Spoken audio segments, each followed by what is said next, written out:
Je veux dire, quelle chanceuse j'avais pu être que d'être embauchée sur un sujet, de l'avoir fait grandir, d'avoir voyagé avec des gens qui étaient incroyablement compétents. Mais j'avais cette sorte de flamme qui me disait, c'est pas là où je suis la plus utile. J'étais utile, mais c'était pas là. Je sentais que c'était pas là où j'étais la plus utile. La petite voix, en fait, c'était une sorte d'intuition non opposable. Si l'idée m'était venue, elle était forcément montée à la tête des spécialistes, en fait. Et puis, je voyais que ça venait pas, et je commençais de plus en plus à râler en me disant, je veux le faire. Et puis, cette peur qui te prend encore en disant, mais attends, meuf, qu'est-ce que tu as fait dans ta vie, tu vois? Enfin, je veux dire, tu sais pas, t'as pas étudié du commerce, donc tu ne sais pas monter une entreprise. La comptabilité, t'es dyslexique des chiffres, quasiment. Il y a rien qui te saoule plus que l'engagement. Qu'est-ce que tu vas monter ça? Donc, je reportais. Et puis un jour, ça, je le raconte dans mon premier livre. Et c'est terrible, mais ça montre à quel point, de temps en temps, c'est un truc qui tombe au moment qui fait que ta vie va basculer. Je suis Charlotte Desrosiers-Natral et je suis heureuse de t'accueillir sur Pourquoi pas moi. On a tous rêvé un jour de changer de vie. Certains ont osé écouter leur petite voix et ils ne le regrettent pas. Grâce à ces témoignages sans coupe, découvre les coulisses de leur réussite. Pourquoi pas moi? L'invitation à écouter ta petite voix. Cela faisait plusieurs mois que j'essayais de joindre Catherine. Une fois encore, la patience a payé. Elle fait partie des femmes les plus médiatisées en France sur un thème qui m'est si cher. L'optimisme. J'ouvre une petite parenthèse. Si le podcast vous plaît, j'ai besoin de vous. En parlant autour de vous et en vous abonnant sur votre plateforme d'écoute préférée et en mettant 5 étoiles et un commentaire sur Apple Podcast. Retour à Catherine. Catherine est diplômée d'un master de sciences et génie de l'environnement. Sans le savoir, elle a toujours eu un cran d'avance. Elle se spécialise donc dans le développement durable en 2006, là où c'était un sujet réservé à une minorité. Puis dans le digital, avec la création de communautés aux côtés de l'EBG. Son job lui plaît, mais elle sent qu'elle est appelée ailleurs, créer un média positif. Catherine quitte donc tout et lance en 2016 l'optimisme. Elle est aujourd'hui entrepreneuse, chroniqueuse, conférencière et auteure. Je vous souhaite la bienvenue dans l'univers de Catherine Testa. Bonjour Catherine.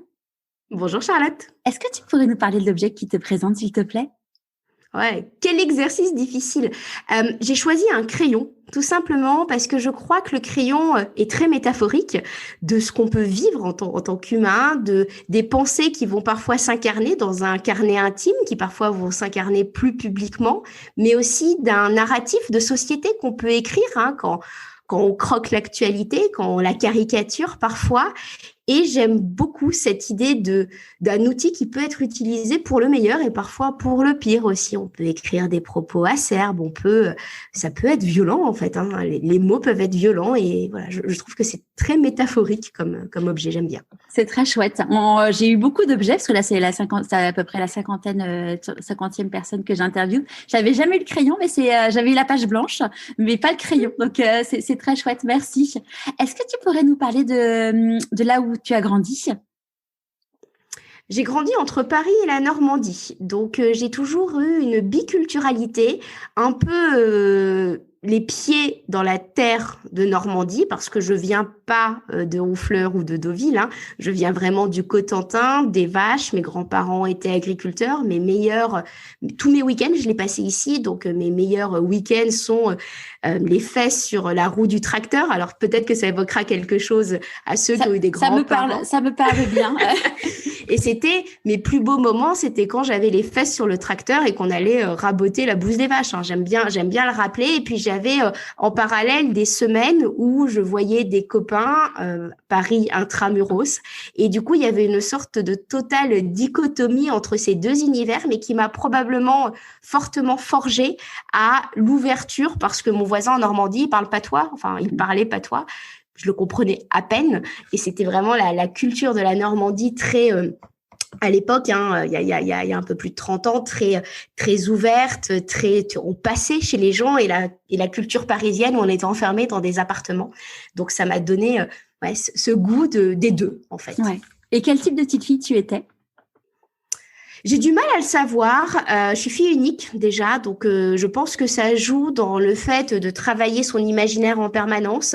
J'étais probablement une petite fille résiliente aussi, parce que je crois que je me plaignais pas franchement, parce que j'étais plutôt adaptable, peut-être trop adaptable d'ailleurs. Pourquoi Parce que quand on s'adapte, on s'exprime un peu moins. En fait, je m'en suis rendu compte a posteriori. J'ai une forme de résilience qui est très naturelle en me disant c'est la vie en fait. Tout était la vie. Et puis je crois que je m'exprimais pas trop quand j'étais gamine. Ça s'est vu dans mes études ensuite. Mais bon, on m'emmenait en Normandie, j'étais en Normandie, on m'emmenait à Paris et je crois que j'ai jamais demandé à être à l'un ou à l'autre endroit en disant non, je préfère être là. Non, c'était comme ça. Et par contre, à Paris, comme enfant unique, entourée toujours de plein de copains, ce qui est resté jusqu'à aujourd'hui. Ma maison, c'est vraiment l'auberge espagnole depuis 20 ans, quoi. Et quand tu étais petite fille, c'était quoi tes rêves? J'en avais pas jusqu'à l'adolescence. J'en avais pas. Je crois que je m'étais créé un grand monde imaginaire. Je crois que j'avais beaucoup. Je jouais. J'étais joueuse. Je dessinais. J'écoutais Claude François et Michel Sardou. Voilà.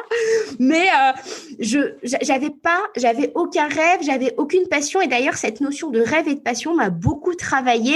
Alors, je faisais plein de choses en fait. Je jouais du piano, je faisais plein d'activités en parallèle. Mais j'avais aucun rêve en fait et aucune passion fixe. Et comment ça s'est passé du coup comment ça s'est éveillé? Tu disais qu'à l'adolescence, ça avait commencé à germer. J'ai toujours un peu honte de raconter l'histoire. En fait, quand j'étais ado, je suis tombée red dingue d'un groupe de musique. Ah, tu vois. Mais vraiment, red dingue de ce groupe de musique était inconnu en France, connu en allemand. Alors tout d'un coup, je me suis mise à bien parler allemand. C'était à peu près en 5e. Donc j'ai commencé à parler correctement l'allemand et l'anglais. Et mes parents étaient effondrés. C'était au démarrage de l'Internet de voir leur fille boutonneuse devant un ordinateur dans un monde encore virtuel parce que quand un groupe n'est pas connu en France, tu te fais des copains dans le monde entier sauf en France. Je m'étais amusée à coder un site web. Enfin, on n'avait pas du WordPress, vraiment à la mano. Tant j'étais fan de ce groupe de musique et finalement vraiment pareil, je m'emmerdais un peu en cours, donc c'était vraiment un univers parallèle et j'en parle souvent parce que c'est très important de comprendre que quand on vit dans une communauté parallèle, une communauté se réorganise. C'est-à-dire que quand on est fan d'un groupe de musique ou quand on est fan d'Harry Potter ou quoi que ce soit, il y a ceux qui écrivent les fanfictions, il y a ceux qui sont copains avec les managers, il y a ceux qui créent les sites web, il y a ceux qui vendent les photos. Il y a en fait exactement la même société qui se crée en parallèle et ça, personne ne l'a jamais étudié comme concept. Par contre, très vite, j'ai compris que des communautés parallèles pouvaient exister autour d'une cause et ça m'a vraiment servi quand j'ai lancé mon projet après et ça a été pour moi un des points de départ en fait de mon histoire de se dire en fait on peut créer tout ce qu'on veut à partir du moment où on a une cause. Et à l'adolescence, j'avais la cause de mon âge, en l'occurrence. Mais comme le hasard a fait que je les ai rencontrés, en plus ce groupe de musique par hasard dans le sud de la France, enfin un truc incroyable, ils sont devenus potes. Voilà, très vite, je me suis dit, en fait, on peut tout faire dans la vie. Et ça, t'avais quel âge quand tu les as rencontrés ? Alors, j'avais 21 ans quand je les ai rencontrés et quand j'ai commencé à en être fan, entre guillemets, j'avais 15 ans et c'était très marrant parce que le jour où je les ai rencontrés, en fait, je me suis dit, aucun intérêt. En fait, ce qui avait été marrant, tu vois, très souvent, on parle du chemin, du parcours qui est intéressant. Le jour où je les ai rencontrés, je me suis dit, oh merde, ils sont que ça. En fait, ils étaient petits, ils étaient déformés parce qu'à la télé, ça leur donnait une aura. Puis je les ai pas trouvés incroyables. En fait, c'était juste des gens. Et en fait, j'ai perdu mon amusement de ce projet mais l'avantage de ce projet, c'est que, tout d'un coup, j'étais tu vois, quand tu vas à des concerts à l'étranger, j'étais hébergée tantôt par des riches Suisses parce que c'est un concert en Suisse et après par des punks en Pologne en fait. Et ça, c'était marrant parce que autour d'une cause, tu as des personnalités qui sont hyper différentes et j'ai toujours aimé en fait cette sorte. Je l'avais pas, caractérisé à l'époque, mais j'ai toujours aimé cette sorte d'inclusivité en fait autour d'une cause où on s'en fout en fait d'où tu viens, qui tu es, c'est pas. Ouais. C'est ça. Mais ça a été profondément formateur. Alors, à tous les parents, peut-être, qui écoutent ça, qui voient que leurs ados sont geeks en train de regarder un truc qui, pour eux, n'ont aucun intérêt, dites-vous bien que ça peut être complètement fondamental sur un parcours de vie parce que je me suis rendu compte qu'on était capable d'aller au-delà de soi pour une transcendance. Alors, la transcendance de son âge, mais ça m'a profondément servi. Génial. Et au moment de choisir tes études, comment ça s'est passé ? Alors, c'est l'exact non-choix, en fait. C'est l'incarnation du non-choix. À la base, je me disais, alors je voulais être psy, mais à l'époque, on disait, non, être psy, c'est pas intéressant, il y a pas de débouché. Alors, je me dis là, en 2020, psychologue ou psychiatre? Je savais pas encore la différence, ouais. Voilà, entre l'un et l'autre. À la base, c'était plutôt psychologue, mais du coup, je m'étais dit donc psychiatre parce que c'est plus élégant. Hein. Donc, je m'étais dit qu'il fallait que je fasse médecine. Puis, j'avais papoté avec quelqu'un qui avait fait médecine, qui m'avait expliqué qu'il fallait décortiquer des morts. Donc, je me suis dit, c'est hors de question. En fait, c'était pas pour moi. Je suis pas capable, en fait, de faire ça. Du coup, par défaut, je m'étais dit, bon, bah, je vais faire pharma. En pharma, j'ai pas survécu parce que, pour moi, c'était complètement abscon, en l'occurrence. Et donc, très vite, je me suis orientée donc, dans des sciences, en fait, en me disant, bon, comme on veut pas que je fasse psy ou comme on veut pas que je fasse éco ou commerce, parce que c'était ce que je voulais dire. Mais moi, à l'époque, on me disait, ah non, ça, tu pourras toujours revenir. Faut d'abord commencer par faire des sciences. Qu'est-ce qui disait ça? Entourage, potes, famille, et en plus, comme dans ma famille, j'ai des très, très littéraires qui ont fait du droit. Moi, par opposition, j'étais la scientifique. Je déteste les maths, j'étais en option maths, machin. Enfin, tu sais, le truc qu'il faut faire, en fait, et tu sais pas il faut de qui il vient, en fait. Mais il émane de tout le monde et de tout ton entourage, enfin, tes potes et ta famille, en fait. Parce que moi, j'étais dans un lycée parisien où il y avait Chaptal. Ouais.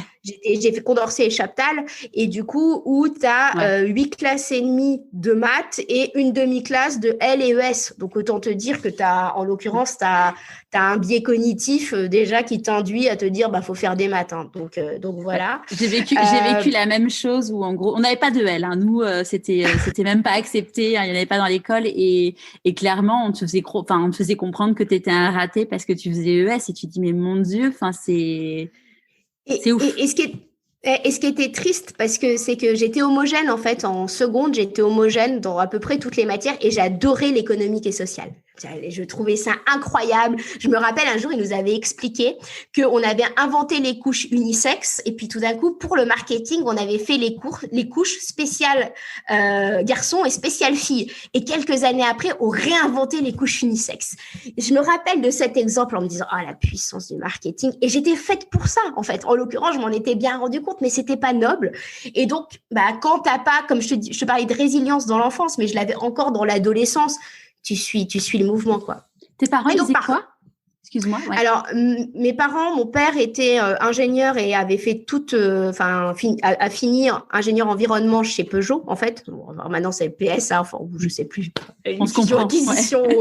Où on en est. Et ma mère, pareil, avait eu un parcours très littéraire. Elle avait fait du droit étant plus jeune et elle était dans une compagnie d'assurance à la base espagnole et puis française, enfin Swiss Life. Et du coup, parcours très, très linéaire, mais pareil, de résilience. En fait, très peu de changement, on évolue comme ça. Donc, je grandissais, je grandissais là-dedans. Et comme je n'étais pas la littéraire de la famille, par opposition à ma cousine, donc j'étais fille unique elle aussi, donc on avait grandi quand même beaucoup, beaucoup ensemble. Une littéraire, une scientifique, c'est marrant, quoi. Et donc, je me suis retrouvée en sciences, qui pour le coup, ça a été heureusement que j'ai fait des sciences parce que donc j'ai fait de la physique-chimie. Pourquoi ça, je l'ai pas. Le pourquoi, vraiment, je sais pas, je l'ai pas. Parce que ce que je dis très souvent, je suis la personne la plus maladroite. À côté du podcast, là, j'ai pas pris de verre d'eau parce que je sais que ça loupe pas, je renverse mon verre d'eau. En fait, si je joue avec les mains et faire de la paillasse, c'était, quand tu repenses a posteriori, c'était complètement abscon. Mais la vie m'avait entraînée dans des paillasses de physique-chimie, ce qui au demeurant a été intéressant parce que ensuite je me suis intéressée au développement durable. Sauf qu'à l'époque, c'était pas le concept bobo d'aujourd'hui, c'était pas le concept vachement en vogue. Je me rappelle de ce qu'on m'a dit quand j'ai commencé dans le développement durable, mais à l'époque, il fallait avoir fait des sciences dures. Pour se lancer là-dedans, tu n'arrivais pas dans le développement durable par de l'éco, en fait. Tu vois, Dauphine n'avait pas encore lancé son cursus, les écoles de commerce non plus. Donc, tu arrivais vraiment par de la science dure. Et du coup, l'avantage, c'est que je suis capable de comprendre les phénomènes météorologiques, la pollution des monuments, pourquoi les monuments deviennent noirs quand il y a de la pollution de l'art. C'était, finalement, c'est cette science qui, la paillasse, la blouse blanche l'hiver dans la paillasse, je regarde pas un souvenir phénoménal. Par contre, ça m'a donné 2 empreintes très intéressantes de comprendre les principes de base. Et surtout, j'ai étudié la physique quantique parce que je faisais de la physique-chimie. J'ai étudié la physique quantique qui, je pense, m'a ouvert en fait à une réflexion autre sur notre société. Ouais.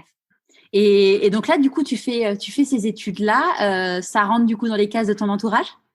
Alors, pas du tout. Quand je me suis lancée dans l'environnement, on m'a dit que c'était ça t'empêchait les entreprises d'avancer. En fait, globalement, c'était un truc de pays riches. Déjà, qui empêchait les entreprises d'avancer, d'autant que mon père avait bossé, tu sais, avec les lois Céveso, enfin, qui emmerdent tout industriel, hein, faut quand même le dire.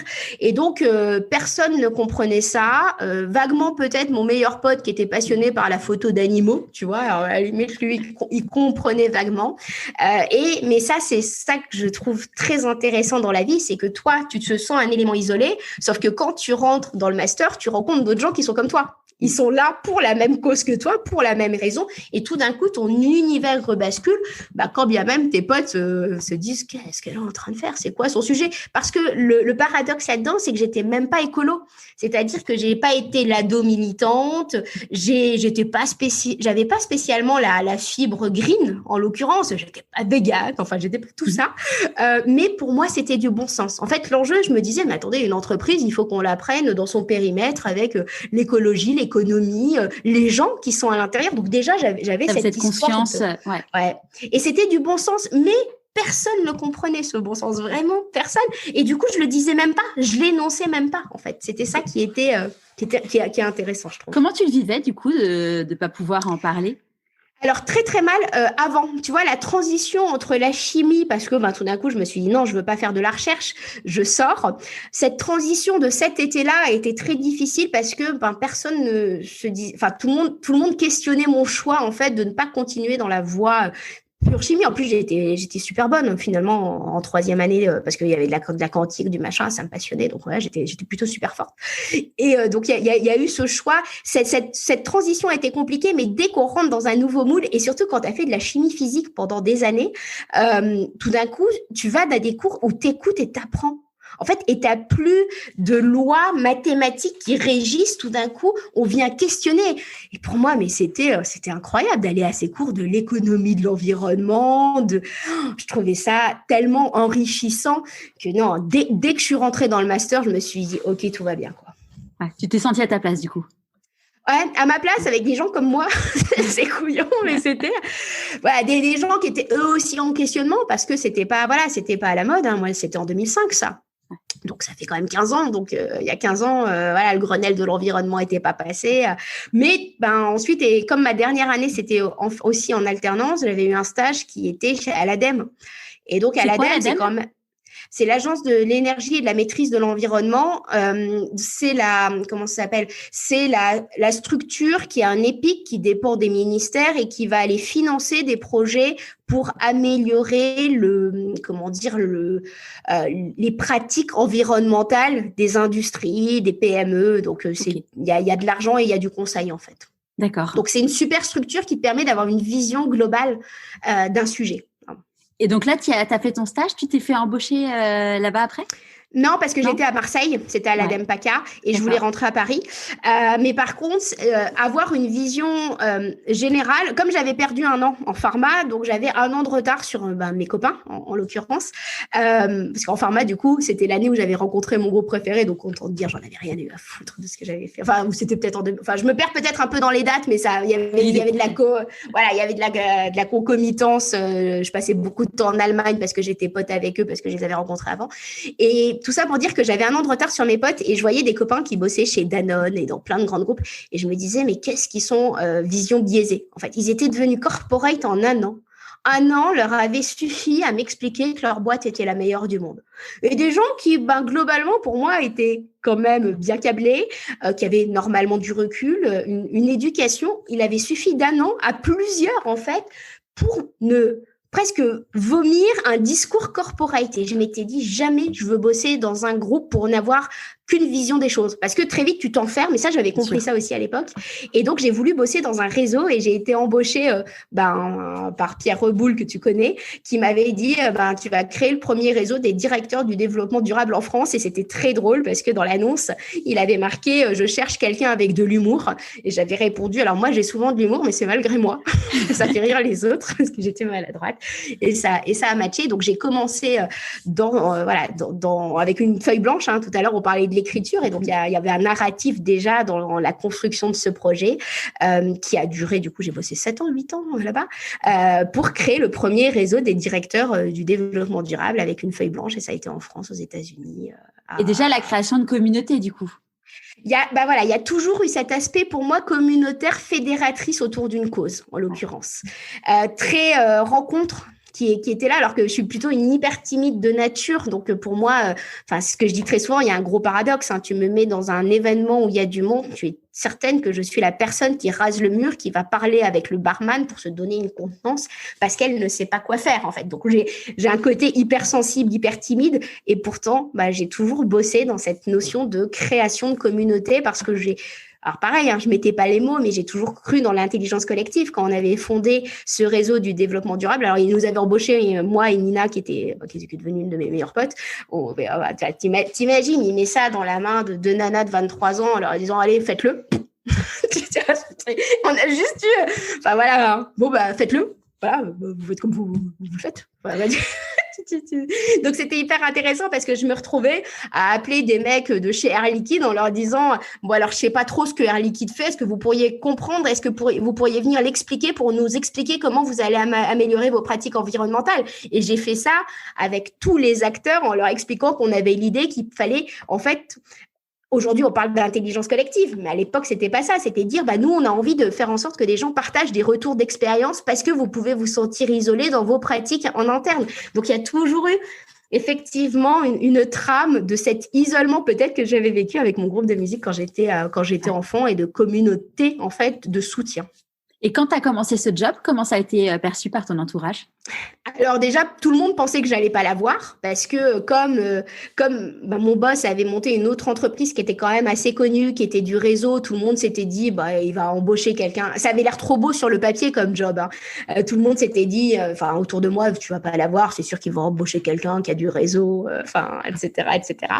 Puis et quand j'ai commencé, sincèrement, au démarrage, tu te poses des questions. Quand t'as quelqu'un qui te donne aucune directive, qui te dit vas-y, vous faites.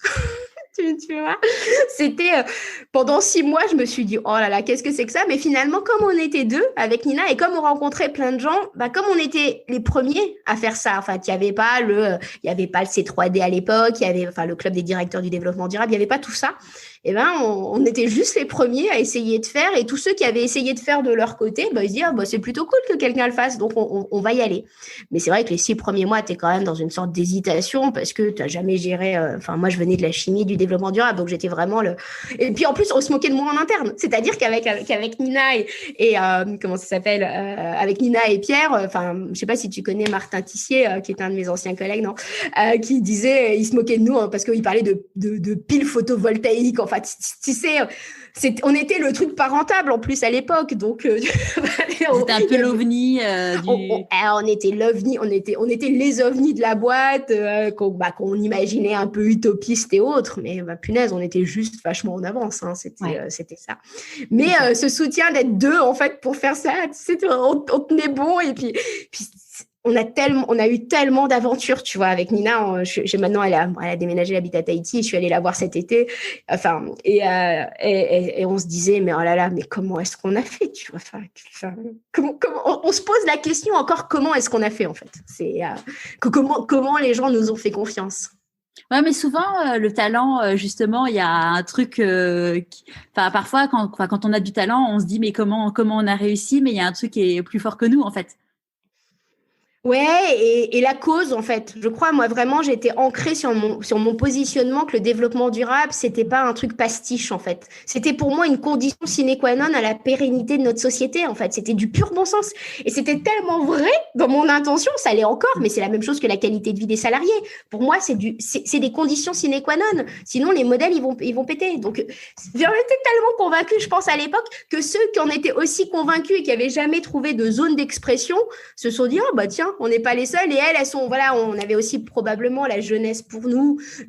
Allez, ça va être enthousiasmant, ça va pas être juste parce que le développement durable à l'époque, soit c'était vraiment très stratégique dans l'entreprise, genre un conseiller au président qui faisait, soit c'était le stagiaire, soit c'était le placardé. En fait, il y avait une totale hégémonie, mais c'était généralement quand même des gens assez incroyables qui avaient compris en fait, qui avaient pas eux-mêmes une vision, mais qui n'avait pas été partagée par l'ensemble de leurs entreprises à l'époque. Et comment ça s'est passé du coup quand tu es partie de cette entreprise? Pourquoi tu es partie? Alors, je suis partie 2 fois déjà. En fait, pardon, je vais peut-être remonter un peu. J'ai vécu, donc, pour le développement de cette entreprise, j'ai vécu à New York, j'ai voyagé à San Francisco beaucoup. Donc, et là-bas, quand on est à l'étranger, on vient chercher l'information française. Et là-bas, je me disais, c'est incroyable. Moi, mon pays, je le trouvais incroyable.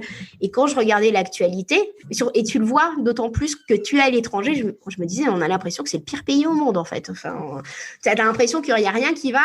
Et depuis longtemps, j'avais la notion d'enthousiasme en tête. Je me disais, c'est bizarre, plus personne ne s'enthousiasme de rien. Et dans le développement durable, il y avait beaucoup de critiques, mais il y avait beaucoup pour moi d'enthousiasme en parallèle, d'acteurs qui s'engageaient. Et en France, vu que le système n'était pas parfait, on leur disait, non, on va pas en parler parce que c'est pas parfait, mais on oubliait cette notion d'enthousiasme de celui qui agit pour le sens commun, pour le bien commun. Et donc, on le taisait. Donc, j'avais depuis 2012 l'idée de créer un média positif en me disant, il faut valoriser, il faut pas que le développement durable parle au développement durable, il faut rendre le truc vachement chouette comme moi je le voyais. Je rencontrais des gens incroyables au quotidien. Et donc, j'avais cette idée de créer un média positif. Tu as toujours des bonnes raisons de rester. Voilà. Alors, que ce soit ton mec, que ce soit parce que tu dois repartir aux US et c'est quand même cool de vivre à New York et de bosser dans l'Upper East Side et de bosser sur la 5e avenue, quoi. Donc, tu trouves toujours un prétexte pour retarder. Par contre, et puis j'étais persuadée qu'un grand groupe allait créer un truc positif, en fait. Je me disais, un peu comme le développement durable, c'est tellement logique, en fait. C'est tellement évident qu'en fait, c'est pourquoi personne ne l'a jamais fait, quoi. C'était ça. Donc, j'étais persuadée que TF1, M6, France TV, que n'importe qui allait le faire. Si l'idée m'était venue, elle était forcément montée à la tête des spécialistes, en fait. Et puis, je voyais que ça venait pas et je commençais de plus en plus à râler en me disant, je veux le faire. Et puis, cette peur qui te prend encore en disant, mais attends, meuf, qu'est-ce que tu as fait dans ta vie, tu vois? Enfin, je veux dire, tu sais pas, t'as pas étudié du commerce, donc tu ne sais pas monter une entreprise. La comptabilité, t'es dyslexique des chiffres, quasiment.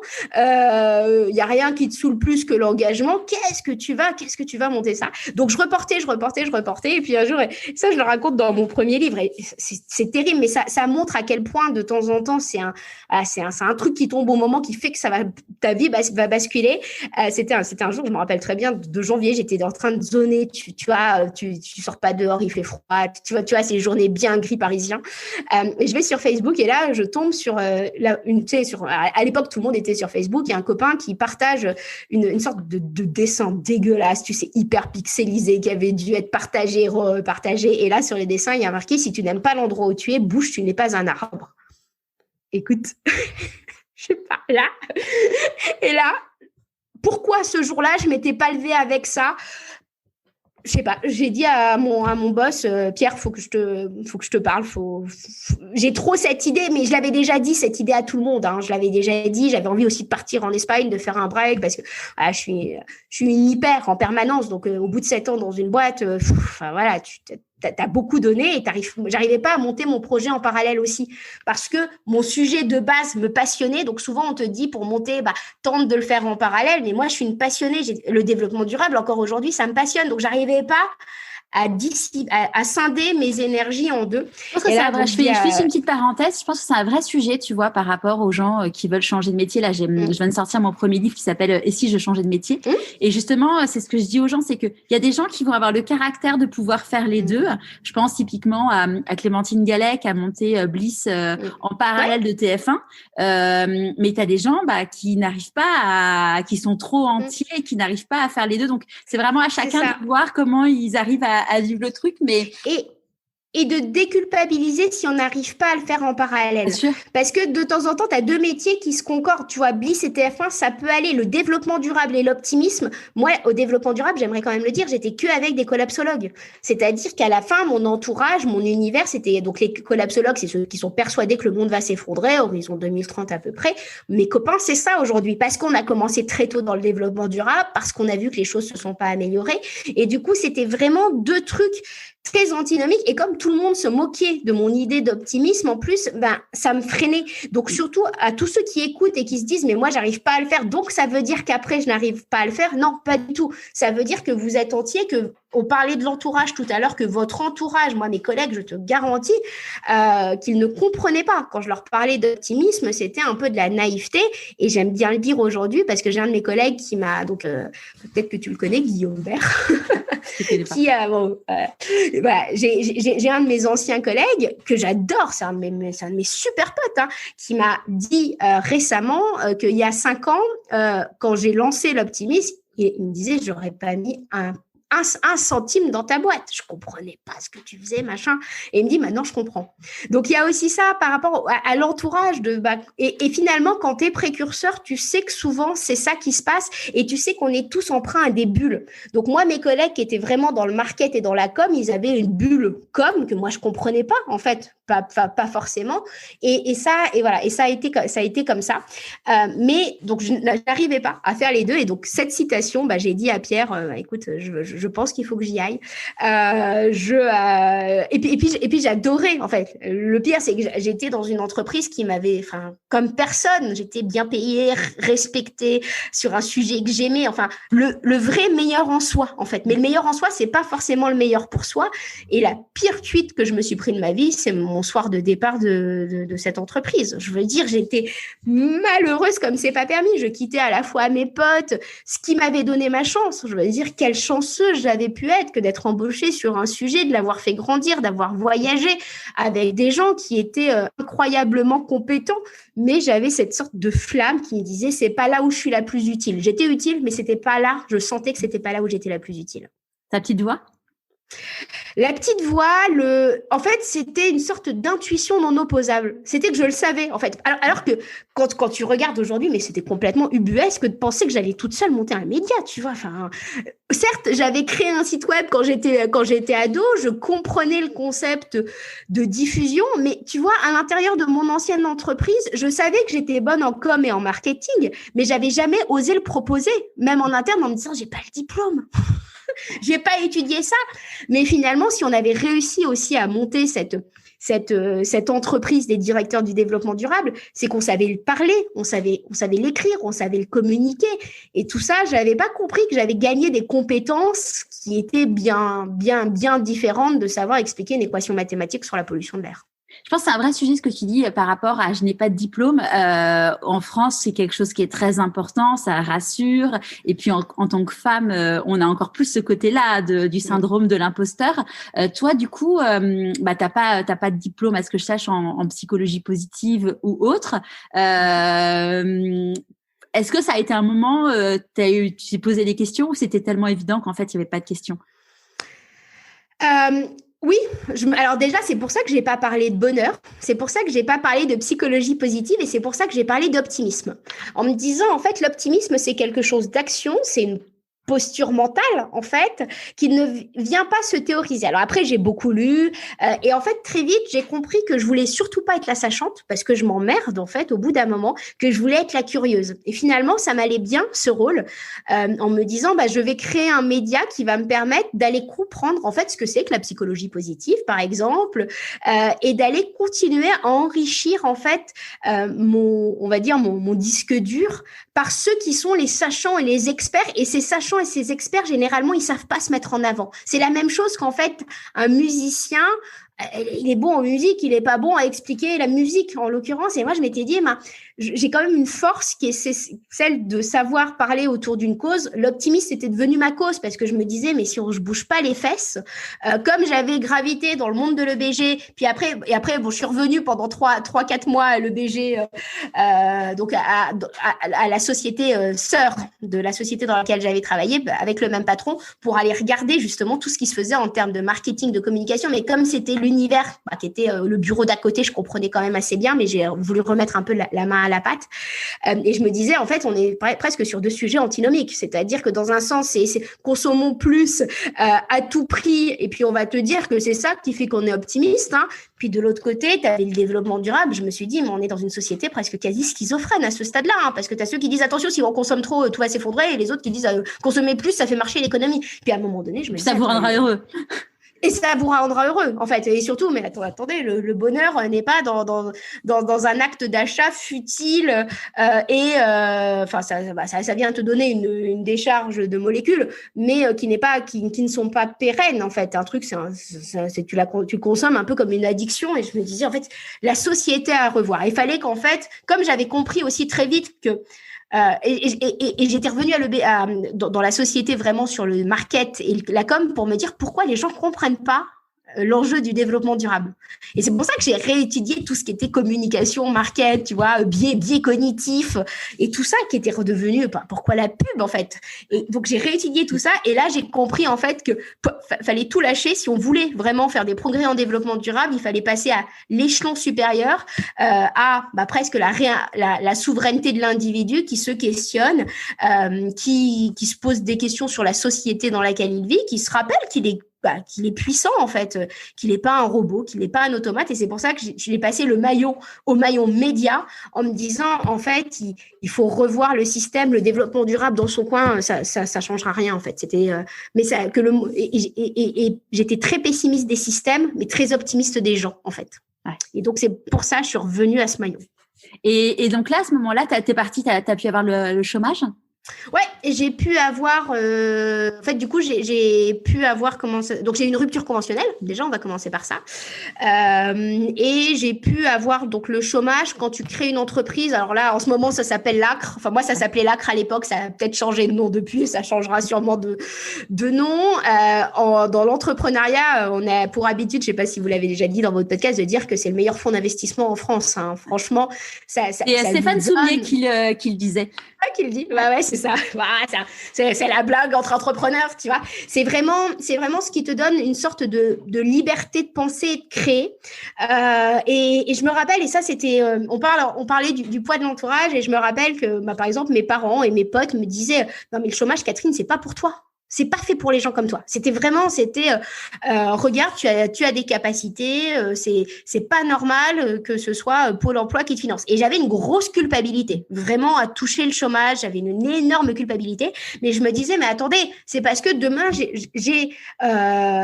crée une valeur ajoutée, et c'est juste qu'en France, on ne valorise que la valeur travail. Tu fais quelque chose, alors on va te donner du pognon. Bah ouais, mais attends, le simple fait d'être sympa avec ta voisine, ça a pas de valeur, ça.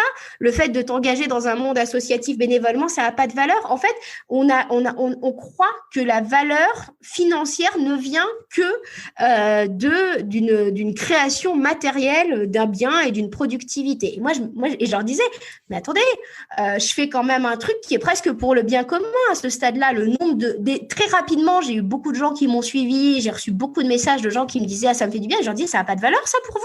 Et surtout, après, je savais qu'un jour, j'ai maintenant 5 ans plus tard, vu le pognon que je file à l'État en tant qu'entreprise sur les charges de mes salaires, j'ai aucun complexe à avoir eu le chômage pendant cette période, parce que ça m'a permis d'aboutir à mon projet. Mais voilà, pour ceux qui écoutent, qui ont peut-être envie de passer à l'action, c'est très violent, parce qu'en plus, vous pensez que les autres, ils ont raison, parce que c'est vrai. Enfin, on pourrait retrouver probablement parfois plus facilement un taf que d'autres, tout simplement parce qu'on a une expérience professionnelle. Mais en fait, cette période, elle est nécessaire. Il faut la savourer quand on l'a, parce que quand on rentre dans le nerf de la guerre, payer des impôts, des salaires, des taxes, des machins, on fait un peu moins les malins. Ouais. Et puis qu'après, tu n'as plus le droit au chômage quand tu es entrepreneur. Tu n'as plus le droit au chômage. Mais j'ai bien payé l'État depuis. Ouais. Enfin. De toute façon, en même temps, tu avais aussi cotisé pour ça, accessoirement. Oui. Et quand tu as lancé l'optimisme, c'était quoi l'idée de base par rapport à ce que c'est aujourd'hui? C'était celle d'aujourd'hui. Et c'est ça qui est assez incroyable. C'était juste que j'avais eu un vrai biais d'optimisme dans la temporalité. C'est-à-dire que mon enjeu, c'était vraiment de créer un média qui mette en avant les initiatives positives dans la société et dans tous les domaines. Parce que pour que le monde change, il faut que l'éducation bouge, il faut que le monde du travail bouge, il faut que les sujets développement durable soient mieux compris. Il faut que les gens, en termes de parcours personnel, de développement personnel, se sachent capables de faire évoluer les choses. Je voulais vraiment un esprit aussi, entre guillemets, communautaire, aidant, soutien, en fait, pour que chacun ait envie d'y aller. Et j'avais très vite compris aussi qu'il fallait que le monde du travail bouge. Donc, j'avais pas pensé que j'allais créer en parallèle un réseau de ceux qui s'engagent en matière de qualité de vie au travail, de bien-être des collaborateurs, mais je l'avais déjà en tête, vu que j'avais déjà créé un réseau en matière de développement durable. Et j'avais proposé, j'aimerais quand même le dire, à mon ancienne boîte, est-ce que vous voulez pas que je vous crée le même réseau en matière de QVT? Je s'en fout de la QVT, tu vois. Enfin, c'était presque ça, même si pourtant c'était abordé dans des sous-sujets ailleurs et que finalement ils l'ont aussi abordé dans des commissions. Mais alors je sais plus quelle était la question. C'est savoir la différence entre l'idée de base et aujourd'hui. Non, alors et pareil, je me disais, on pourrait se financer. Je réfléchissais déjà à un modèle économique qui évite de faire de la pub, en fait. Ça allait être ma question de quel était le business model. Exactement, mais très rapidement, pour avoir passer du temps dans la pub, dans la com, dans le machin, je savais que je voulais pas me biaiser parce que j'avais compris très vite que dès que tu as un flux financier qui vient d'un nombre de clics, de vues sur un média, t'es complètement biaisé. Tu vas chercher la vue, tu sais très bien ce qui marche, c'est des petits chatons pour faire la vue, ou ce qui vient jouer sur sur notre système primaire, le mec qui a coupé la jambe de sa femme dans le Larzac parce que ça vient jouer sur le fait que un peu voyeur, et puis c'est un danger potentiel pour nous. Ce qu'on appelle vulgairement des putaclics, quoi. Exactement. Et qui sont que je sais faire, en fait. Il suffit tu mets un mec qui a coupé la jambe de sa femme, très rapidement, ça vient jouer sur ton côté voyeur, ton côté il y a pire ailleurs, tant mieux, et ton côté c'est un danger potentiel. Alors moi, en tant que mammifère, je vais cliquer dessus. Je veux dire, parce que si je me contrôle pas, je vais cliquer dessus et puis je vais le partager. Et puis après, on va engueuler les médias. Parce que moi, j'engueulais les médias. Je leur disais, mais c'est pas possible que vous nous proposiez ça. Ils nous disaient, mais c'est pas de notre faute. Il y a des annonceurs et c'est les articles sur lesquels on clique le plus, en fait.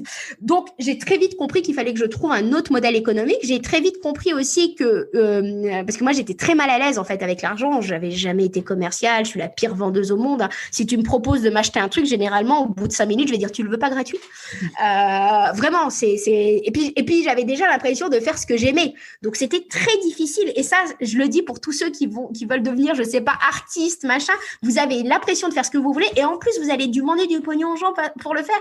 Mais en fait, le problème, c'est que si t'as pas de flux financier, t'arrives pas à recruter des gens pour t'aider qui, finalement, participent à l'économie, participent aussi à les faire grandir, etc., etc. Et donc, j'ai cherché très rapidement un modèle économique. J'avais beaucoup aimé celui de mon ancienne entreprise où finalement, les gens adhéraient pour venir à l'année à des événements. Donc, ce que j'ai très vite reproduit. Et puis, avec d'autres mécaniques aujourd'hui qui nous permettent de rester absolument indépendants. Donc, je dis qu'on est un média, mais on n'est même pas catégorisé comme un média parce que quand tu es catégorisé comme un média, tu dois rendre des comptes. Moi, je veux rester un site. Libre.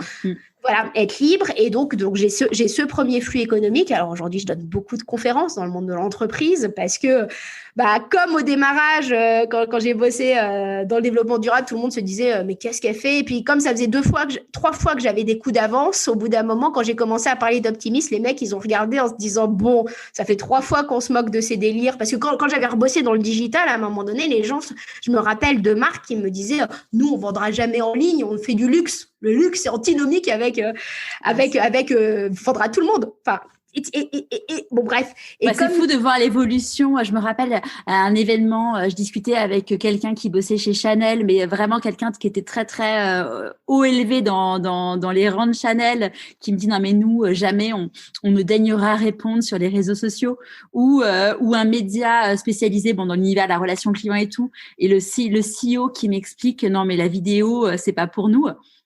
Et moi, j'essayais de lui vendre un projet commun et tout. Et quand tu vois, tu te dis, mais Ouais. C'est ça. Et c'est pour ça que l'avantage de toujours s'être senti la outsider, tu vois, de savoir que finalement, ce que tu as raconté il y a 5 ans plus tard, les gens comprennent. En fait, ça m'a fait ça avec le développement durable, ça m'a fait ça avec le digital, ça me fait ça aujourd'hui avec la QVT et l'optimisme d'un point de vue global. Je suis très à l'aise maintenant, j'essaie surtout de convaincre personne. Hein.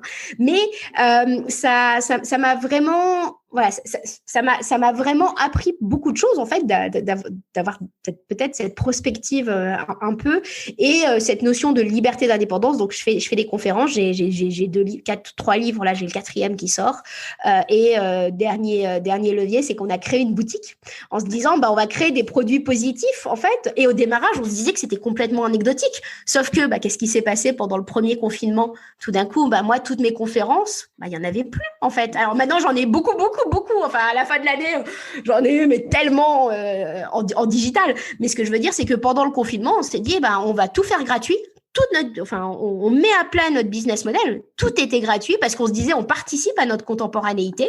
Les gens ont besoin d'optimisme. Enfin, on a fait des scores de dingue pendant le confinement, gratos en fait. En plus, moi, j'avais un bout de l'équipe qui était en chômage partiel, qui bossait pas. Donc voilà, ça a été éprouvant. Voilà, pour les quelques jours où on t'a fait, on a vraiment speedé. Mais en parallèle, comment ça s'appelle, la petite boutique, nous a généré du flux financier. Donc c'est pour ça, ce business model, tout le monde s'en moquait. Vraiment. Parce que moi, quand je suis arrivée auprès de mon comptable en lui disant, je veux ouvrir une boutique, qui était un de mes rêves gamine. C'est une boutique en ligne ou c'est une boutique phisique? Alors, j'ai une boutique physique qu'on a fermée en juin parce qu'on s'est rendu compte que d'ici, on attend que le confinement fasse son effet et on s'est dit, on va un peu ralentir et surtout, on a tellement grandi en digital que, comme on a beaucoup grandi en digital, ça rentrait plus dans une boutique parisienne, nos stocks.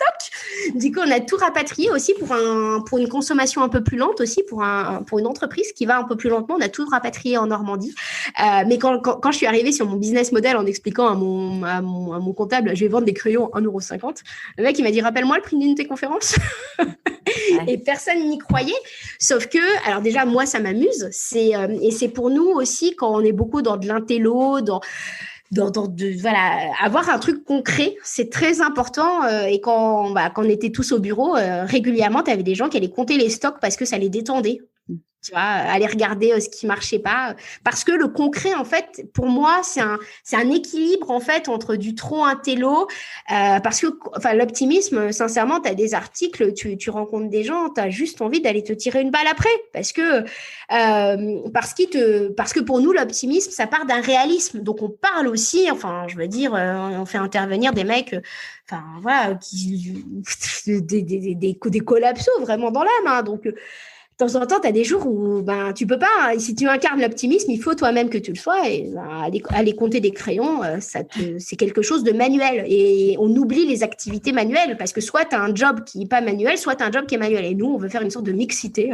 Et nos crayons, ça nous fait marrer. Et puis, ça occupe mes parents qui sont, qui sont retraités. Donc, voilà, pour moi, c'est un cercle complètement vertueux.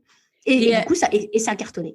Ouais. Et du coup, la boutique, c'est que des produits que vous vendez, que vous créez vous-même ou vous avez C'est que nous on crée tout. On s'était posé la question de faire une marketplace, mais on est encore trop petit en fait. Tu vois, dans ma vision idéale, je me disais il faudrait qu'on soit une marketplace des petits, des gens engagés, des gens bons en fait. Tu vois, des gens qui on sait que c'est des belles tech, que c'est un beau mélange d'énergie et que finalement, nous, notre compétence, c'est à faire rayonner. On est des amplificateurs. Vraiment, si j'avais une définition à nous donner, on est des amplificateurs du beau. Voilà. Je me disais que ça serait très cohérent en fait, mais il faut, ça demande une logistique, ça demande du juridique. On n'est pas prêt encore à le faire. Je dis pas qu'on le fera pas, mais ouais, c'est des produits concrets. Et le paradoxe là-dedans, c'est que dans notre équipe, tous les dessins sont faits par des gens dont c'est pas du tout le métier. C'est-à-dire que Alexia, dans mon équipe, elle est incroyablement douée en dessin. Elle s'est mise à faire des visuels. Alison, elle a fait de la vidéo avant. Elle s'est mise à faire des infographies. Et c'est marrant parce que du coup, ça vient chercher des talents qu'on avait enfouis en nous disant que c'était pas utile à la vraie vie parce qu'un prof t'avait dit non, toi tu feras des maths, dessin, mais à quoi ça sert le dessin dans la vie? Nous c'est vachement utile. Donc voilà, tu te retrouves avec des gens qui font de la compta et du dessin, qui font ça a pas de sens, mais ça vient chercher la pluridisciplinarité des talents de chacun dans l'équipe. Après, ça a peut-être pas de sens dans l'ordre commun, mais justement, ça a peut-être le vrai sens, parce que finalement, c'est les deux hémisphères du cerveau, et puis, on est un tout. Exactement. Et le paradoxe là-dedans, c'est que toute personne dans l'équipe est hyper créative, même si moi, vraiment, je me disais, c'est ce que je te disais, à l'enfance, j'avais pas de passion. Ouais, je joue du piano, j'apprends des langues, mais je vais jamais au bout d'un truc. C'est-à-dire que quand j'ai fait 80%, ça m'intéresse plus de me perfectionner pour les 20% du temps. Tu vois, je préfère aller explorer d'autres sujets en permanence. Et j'étais très malheureuse de ça. Je me disais que j'avais aucun talent. Parce que comme j'avais quelqu'un qui écrivait beaucoup mieux que moi dans la famille, je m'étais dit, non, Et pourtant, j'ai aimé écrire. Et tout à l'heure, tu sais, tu me parlais de l'enfance. Il y a deux choses que j'ai pas mentionnées. Quand j'étais gamine, j'avais créé dans la cour de récré, on était encore en franc, je crois que je devais être en CE1, peut-être CE2, j'avais créé la Gazette de l'école qu'on vendait 5 francs dans la cour de récré. Je me rappelle que j'avais raconté des trucs et que j'avais fait des grilles de mots croisés. Donc finalement, j'avais déjà fait de l'instructif et du ludique en même temps. Et je me rappelle que je m'étais éclatée à faire ça. Hein. Vraiment, j'avais adoré. Je me rappelle de recevoir les pièces de 5 francs. Et après, quand j'étais en chimie, je regardais Carrie Bradshaw. Donc c'était Sex and the City. Pas tant pour les Louboutins. Et le paradoxe, c'est qu'un de mes meilleurs potes bosse chez Louboutin, tu vois. La vie est marrante quand même. Hein. Parce que vraiment, en chimie, j'étais encore avec des boutons, la blouse blanche, de la nana qui se demande quand même ce qu'elle fait là, à part la physique quantique, quoi. Et je me rappelle, je regardais Sex and the City et j'enviais Carrie Bradshaw, qui était l'héroïne de cette série, qui chroniquait sa contemporanéité. C'est-à-dire qu'elle racontait, en fait, ce qu'elle voyait. Et je m'étais dit, j'adorerais faire ça. Finalement, c'est mon métier et tout s'emboîte, en fait, dans un parcours de vie. Mais c'est un puzzle. Exactement. J'ai l'impression que c'est ça. C'est vraiment, c'est ça. C'est une sorte de puzzle où tu te dis, de temps en temps, on te donne la pièce. De temps en temps, c'est toi qui dois trouver la pièce et elle vient s'imbriquer. Mais tu vois, tout ça, j'arrive à le voir parce que, j'ai refait du parcours, j'ai retracé les histoires, j'ai écrit des bouquins. Quand tu écris des bouquins, tu retravailles ton parcours. Et je me rends compte, en fait, c'est complètement logique. Alors que la rationalité, toute personne se dit, mais comment ça marche? Je trouve ton truc, Catherine. Et tes bouquins, du coup, tu les as édités avec Michel Lafon? Ouais. Comment ça s'est passé, les 4? Et du coup, t'es venue avec une idée et Du tout. C'est qu'un jour... un jour, j'étais au Portugal à l'époque, parce que quand j'ai monté, il y a un truc que j'ai pas dit qui peut être intéressant, c'est que quand j'ai monté l'optimisme, j'ai bien compris que si je restais en France, j'allais me refaire réembaucher, parce que dès que tu sors d'une boîte, t'as 3-4 personnes qui voudraient bien mettre le grappin. Le chant des sirènes. C'est ça. Et toi, comme t'es quand même un peu dans une zone d'insécurité, t'as envie d'y aller parce que tu dis, ça serait quand même cool. Et puis, t'as ton entourage, qui se moquait vraiment, à part 2-3 potes, ils s'en moquaient. C'était gentil, tu vois, mais ils s'en moquaient. Et j'ai bien compris, donc je me suis barrée en Espagne. Je parlais pas un mot d'espagnol, j'ai tout quitté, mon appart, mon machin, j'ai vraiment tout quitté. Et je suis arrivée en Espagne où je connaissais personne. J'ai une passion pour l'Andalousie. Je suis partie à Barcelone, c'est logique, tu vois, mais bon, et là, je me suis réinventée et c'était drôle parce que la première personne que je rencontre, je me dis, tiens, je vais faire des cours d'impro, tant pour apprendre l'espagnol que pour rencontrer des gens. Et je rencontre une nana qui me parle de synchronicité. Alors, je sais pas si vous savez ce que c'est les synchronicités, vous avez peut-être dû en parler, mais c'est quand deux événements qui n'ont pas de sens, en fait, de relations entre eux prennent du sens pour toi. Un peu comme cette phrase qui était une synchronicité sur Bouger. Et cette nana me dit, tout est possible de toute façon. Je la connais pas. On a parlé pendant 3 heures à un bar d'un café. Et là, je me suis dit, c'est incroyable quand tu t'extrais d'un univers, en fait, on te remet sur ta route les personnes qui vont te cautionner dans ton projet. J'ai appris plein de choses avec ces gens à Barcelone que je ne connaissais pas, en fait, mais qui ont compris, eux, le projet, en fait. Et c'est ça qui est vraiment... c'est ça que je trouve très marrant. C'est que parfois, il faut vraiment s'extraire d'un système pour se réapproprier son propre soi. L'entourage change et c'est très difficile de voir un entourage qui change et j'ai eu 2-3 rencontres clés, peut-être que j'en parlerai, donc je me suis extrait quand même parce que je savais que j'aurais du mal. Alors on n'est pas obligé de partir jusqu'en Espagne, j'aurais pu aller ailleurs, mais t'avais ce besoin. J'avais ce besoin et ce besoin, tu sais, de sensations vertigineuses, de se dire, je me rappelle le jour où je suis arrivée à Barcelone, j'avais trouvé un coup de bol, que des coups de bol, moi, à ce moment donné, j'avais trouvé un appartement qui avait vue sur tout Barcelone et je me rappelle le soir, tu vois, pour le premier soir, regarder en fait cette vue incroyable sur Barcelone et me dire, mais qu'est-ce que j'ai fait? Vraiment, qu'est-ce que j'ai fait? J'avais un bon job, j'avais un appart, j'avais un mec, j'avais une vie toute tracée. Qu'est-ce que j'ai fait? C'est cette descente. Du coup, t'as laissé ton mec à Paris J'ai tout quitté parce que c'était la même chose que mes potes. T'as quitté le mec aussi, du coup. Ouais. J'ai tout fait parce que, en l'occurrence, j'avais bien compris que c'était mon ancien univers, en fait, que ça ne ne rentrait pas, qu'en fait, j'avais fait trop de cheminement et en fait, que ça m'empêchait de continuer mon cheminement, en fait. C'était un temps et surtout sans aucune, sans aucune rancœur. C'était des super. Oui, vous n'étiez pas engueulés ou quoi, c'est juste que c'était vos chemins qui n'étaient plus sur la même voie, quoi. Exactement. Toi, tu avais besoin de prendre la nationale et eux, ils continuaient sur l'autoroute. Exactement. C'était exactement ça. Et enfin, ouais, je suis encore très pote avec. Donc, tu vois, il n'y a pas. C'est la question que j'allais te poser parce que c'est un sujet dont on parle de plus en plus dans le podcast et c'est justement le fait que quand tu deviens vraiment qui tu es, quand tu assumes vraiment qui tu es, il y en a, ils prennent la nationale, ils regardent le paysage, ils admirent. Ouais. Les autres, ils continuent sur l'autoroute. Et il y en a pour qui, en effet, il y a jamais la recroisée entre la nationale et l'autoroute, en fait. Ouais. Alors ça c'est très juste, ça peut faire très mal au cœur. J'aimerais aussi donner cet exemple. Donc quand j'ai lancé l'optimisme, moi j'osais même pas en parler à mes proches. Je leur avais parlé de l'idée du média positif parce que ça faisait 5 ans que j'en parlais, mais j'osais pas leur montrer parce que pour moi c'était imparfait. J'avais des trucs dans ma to-do, mais les trucs dans ma to-do c'était en 2015, 2016, ça. En 2021, ils sont encore dans ma to-do, en fait. Et vu que j'ai un peu un culte de la perfection, j'osais même pas leur montrer. J'avais peur des railleries, j'avais peur, ils me disent, mais qu'est-ce que tu vas faire avec ça? Et puis, en plus, dès que tu te lances, tout le monde te dit, alors t'en vis. Voilà.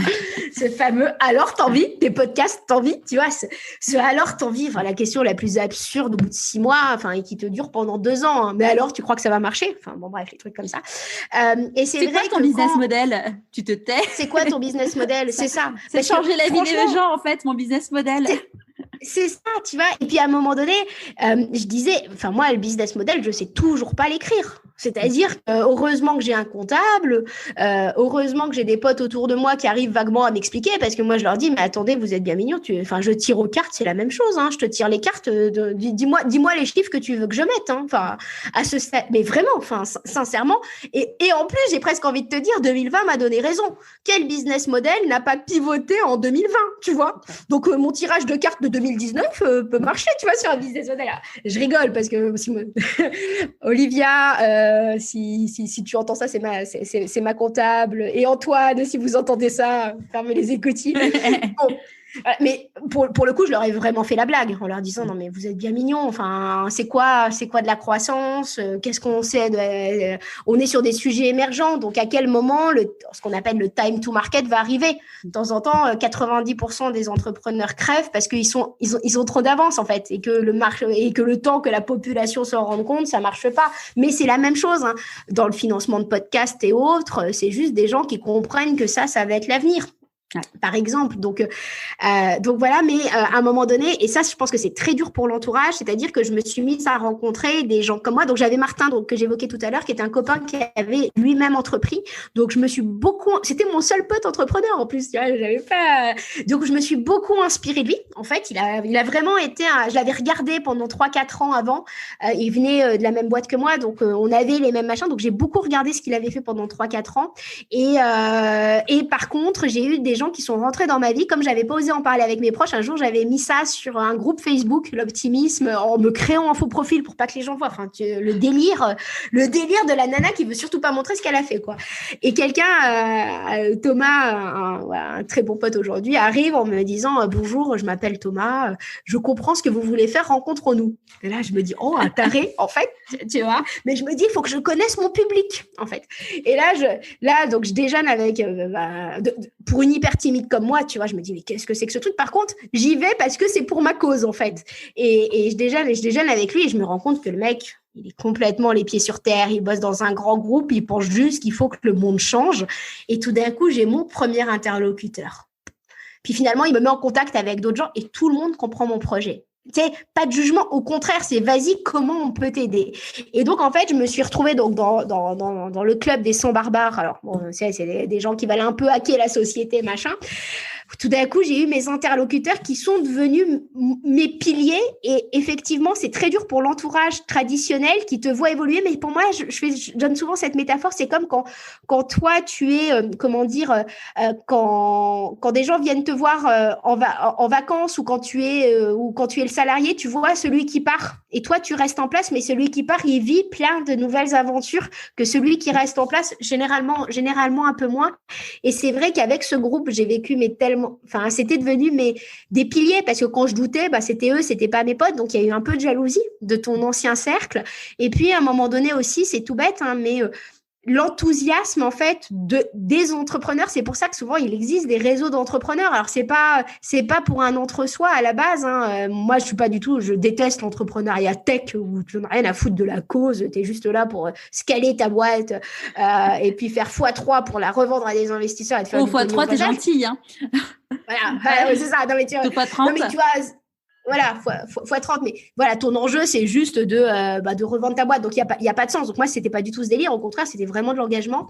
Mais ça a fait du mal à mes potes parce que le pire là-dedans, c'est que des gens que tu ne connais pas, tout d'un coup, tu passes des soirées avec eux et tu as l'impression que c'est tes meilleurs potes parce que t'as pas eu de tabou, parce qu'ils te comprennent, parce que tu as enlevé tous tes masques, parce que tu n'as pas fait du politiquement correct. Et il y a une relation à l'autre qui est fulgurante quand tu fais des soirées avec des gens qui sont censés être parfois qui sont devenus que des connaissances. Et je me rappelle, moi, aller à des dîners, me dire, mais qu'est-ce que je fous là? Ou je m'emmerdais parce qu'on était en train de me parler de prêt immobilier sur où est-ce qu'il fallait investir. Tu vois, je me disais, mais c'est tellement plus ma vie, tu vois, ça. Je comprends que ce soit la vôtre, je ne juge pas. Il n'y a pas de problème parce que je dis pas que la mienne, elle soit plus marrante et plus sympa. Il n'y a pas de valeur entre les deux. C'est juste que je trouvais pas d'enthousiasme. Leur enthousiasme à eux n'était pas mon enthousiasme à moi. Et puis, j'ai commencé à dire non à des soirées. Donc, déjà, là, j'ai été vue comme la meuf pas sympa de dire non. Mais quand je descendais en énergie et je voyais des gens qui râlaient pour des trucs qui, pour moi, je veux dire, grandissez les mecs, tu vois, j'étais un peu comme ça, rendez-vous compte des vrais sujets. Et en fait, donc j'ai fait du tri, ça a fait du ménage, effectivement. Mais sincèrement, je pense que j'ai juste une personne que je regrette un peu de pas trop voir aujourd'hui. Mais tu vois, on se souhaite notre anniversaire. Et c'est pas dit que dans 5 ans, on se retrouve pas. Mais pour tous les autres, sincèrement, je les aime beaucoup. Je serais contente de faire une soirée avec eux parce que maintenant, il y a de la nouveauté en 5 ans, il a dû se passer plein de trucs. Mais au quotidien, il me manque pas parce que j'ai rencontré des gens qui avaient les mêmes valeurs, les mêmes causes, le même enthousiasme des choses, parfois les mêmes craintes sur la collapso. Mais c'est triste à dire, ça peut être hyper violent parce qu'on se sent pardon, mais la connasse de service parfois, hein, parce que tu dis non, mais parce que ton projet te prend du temps. Et en fait, à un moment donné, quand ton projet te prend du temps, ton énergie, tu peux pas la dissoudre dans des futilités. En fait, tu vas vraiment straight to the point. Tu vas être là pour des vrais fracas, tu vois, des ruptures, des pertes de proches, etc. Tu vois, t'es toujours là parce que, mais le micro truc où t'as quelqu'un qui t'appelle 50 fois pour une décision qui a pas été prise depuis 50 ans, tu vois, tu te dis, vas-y, fais-le, tu vois, lance-toi. Et je sais que j'ai pu être très dure avec des gens autour de moi qui me disent, c'est hyper violent parce que tu nous dis, change. Oui, mais je sais pas te dire autrement, en fait. À un moment donné, j'ai plus les mots et j'étais pas bonne forcément dans ce rôle-là. Ouais, je pense que c'est un vrai sujet, tu vois. Je sais pas si tu connais Pedro Correa. Oui. Et Pedro, lui, il a quitté sa femme, il avait des enfants, et sa femme, son ex-femme, aujourd'hui ne comprend toujours pas en fait ce qui s'est passé. Oui. En fait, c'est que parfois, on a tellement joué un personnage, on a tellement accepté une norme qui nous définissait, parce que tout à l'heure, je disais, on est défini en France par notre boulot. Qu'est-ce que tu fais dans la vie? Tu vois, je fais ça, en fait. Et puis moi, je suis incapable de dire ce que je fais dans la vie, en fait. Voilà, je pousse une cause d'optimisme, j'essaie de faire au mieux, mais tu vois, c'est cette définition dans laquelle on t'a mis, et puis c'est, le métro, boulot, dodo, les enfants, les machins, etc. Moi, je crois demain dans le co-living, tu vois, je fais partie des gens où je suis convaincue, quand je vois comment les gens ont été malheureux pendant le confinement, je me dis, mais attendez, c'est quoi cet habitat individualiste où on t'a expliqué que c'était ça qui était trop cool? Je te garantis que les gens qui ont vécu les confinements dans des maisons parce que déjà en mode un peu décroissance, moins matérialiste, ils étaient nombreux avec un jardin, c'était des grandes vacances, en fait. Malgré Et j'en témoigne, malgré des pertes de chiffre d'affaires, malgré des pertes de job, malgré des pertes de proches, en fait. Il y avait cet anima, cet enthousiasme, voilà, avec des enfants, sans enfants, peu importe, en fait. Il y avait une sorte de vie qui continuait. Là, on a enfermé des gens, ils ont été enfermés avec tous leurs biens. Bon, bah super, hein, t'es enfermé avec toutes tes fringues, toutes tes plus belles chaussures. Et j'ai été une grosse consommatrice à une époque. Hein.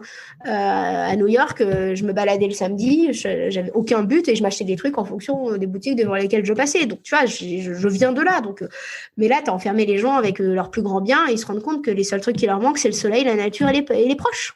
Bon, bah, prenons-le en compte. Et c'est pour ça que moi, je vais dans un mode beaucoup plus décroissant aujourd'hui en me disant, et c'est marrant parce que quand je me suis, voilà, donc j'ai déménagé la boîte en Normandie, je suis partie vraiment au fin fond des vaches, hein, là où j'avais grandi avec mon tracteur, quoi.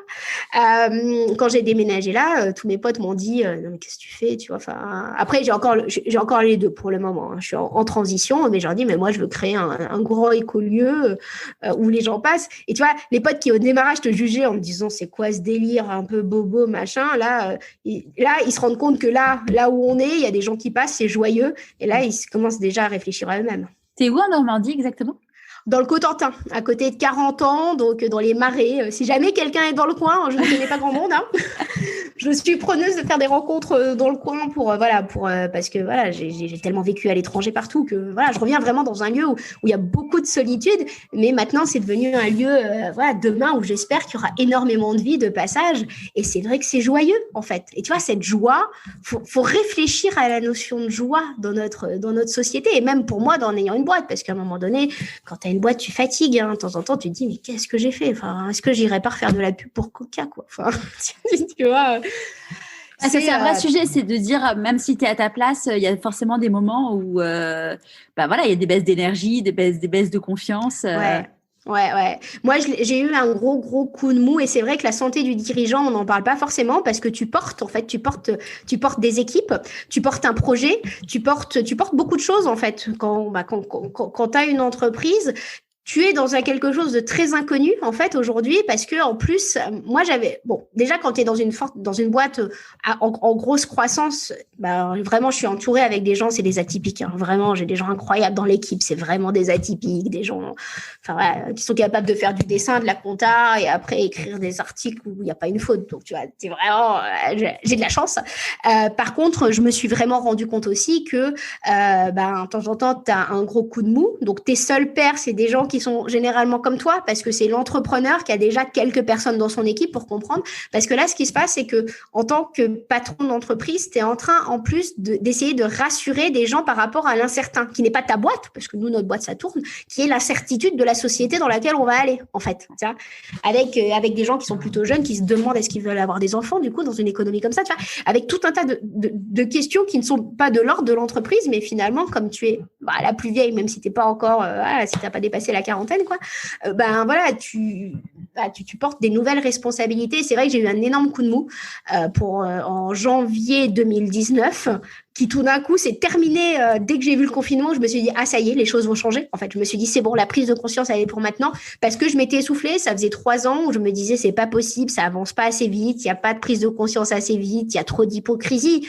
développement durable, qualité de vie en entreprise, bien-être sociétal, tu vois. Enfin, je trouvais le marketing trop fort, en fait, tout simplement, et je me disais, c'est pas possible. Vraiment, je voyais la société de deux façons, et vraiment gros coup de mou. Et il s'est passé 2 choses, c'est que j'ai eu, j'ai appelé un pote en lui disant comment tu as une boîte, en lui disant comment tu fais les jours de coup de mou pour pas te dire que en plus toi tu peux vivre d'autres choses, tu vois. Moi je peux vivre de mes bouquins par exemple, tu vois, en disant comment tu déposes pas les armes en fait à un moment donné, en me disant pourquoi tu fais ça, t'es fatigué, et qui m'a dit tiens bon, c'est quand tout va s'effondrer qu'on aura besoin de l'optimisme.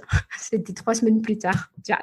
Mais ce truc là, ça m'a marqué en fait, juste un petit tiens bon, en fait, ça peut avoir tellement de puissance. S'il arrive au bon moment, ouais.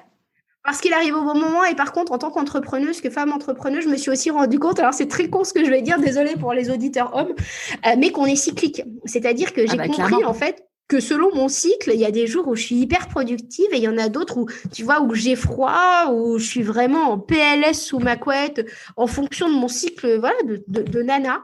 Et du coup, j'ai fait la paix avec ça en me disant, ben, c'est cette norme où il faut pas travailler le samedi, le dimanche, tu vois, qu'on t'impose quand tu es entrepreneur, où tu dis, il faut que je le fasse, ben non, c'est parce que moi, je vais pas travailler un mardi, un mercredi, parce que de toute façon, je regarderai mon ordinateur dans le blanc des yeux, j'arriverai à rien. Que finalement, si c'est le dimanche que ça va, ben, j'y vais, en fait. Je vais vraiment chercher plutôt que la rigueur, l'optimisation. Et ça, c'est quelque chose qu'on ne dit pas forcément en entrepreneuriat. On te dit, tu vois, de te caler des horaires, machin, des week-ends, des trucs. Moi, c'est plutôt, je m'écoute profondément. Et puis, tu as des périodes où on est hyper productif, hein, même toute l'équipe, hein, et d'autres où on l'est moins. Et c'est le cycle, en fait, tu vois. Et c'est des trucs qui nous transcendent, qui nous dépassent, en fait. Ça, c'est un truc super intéressant.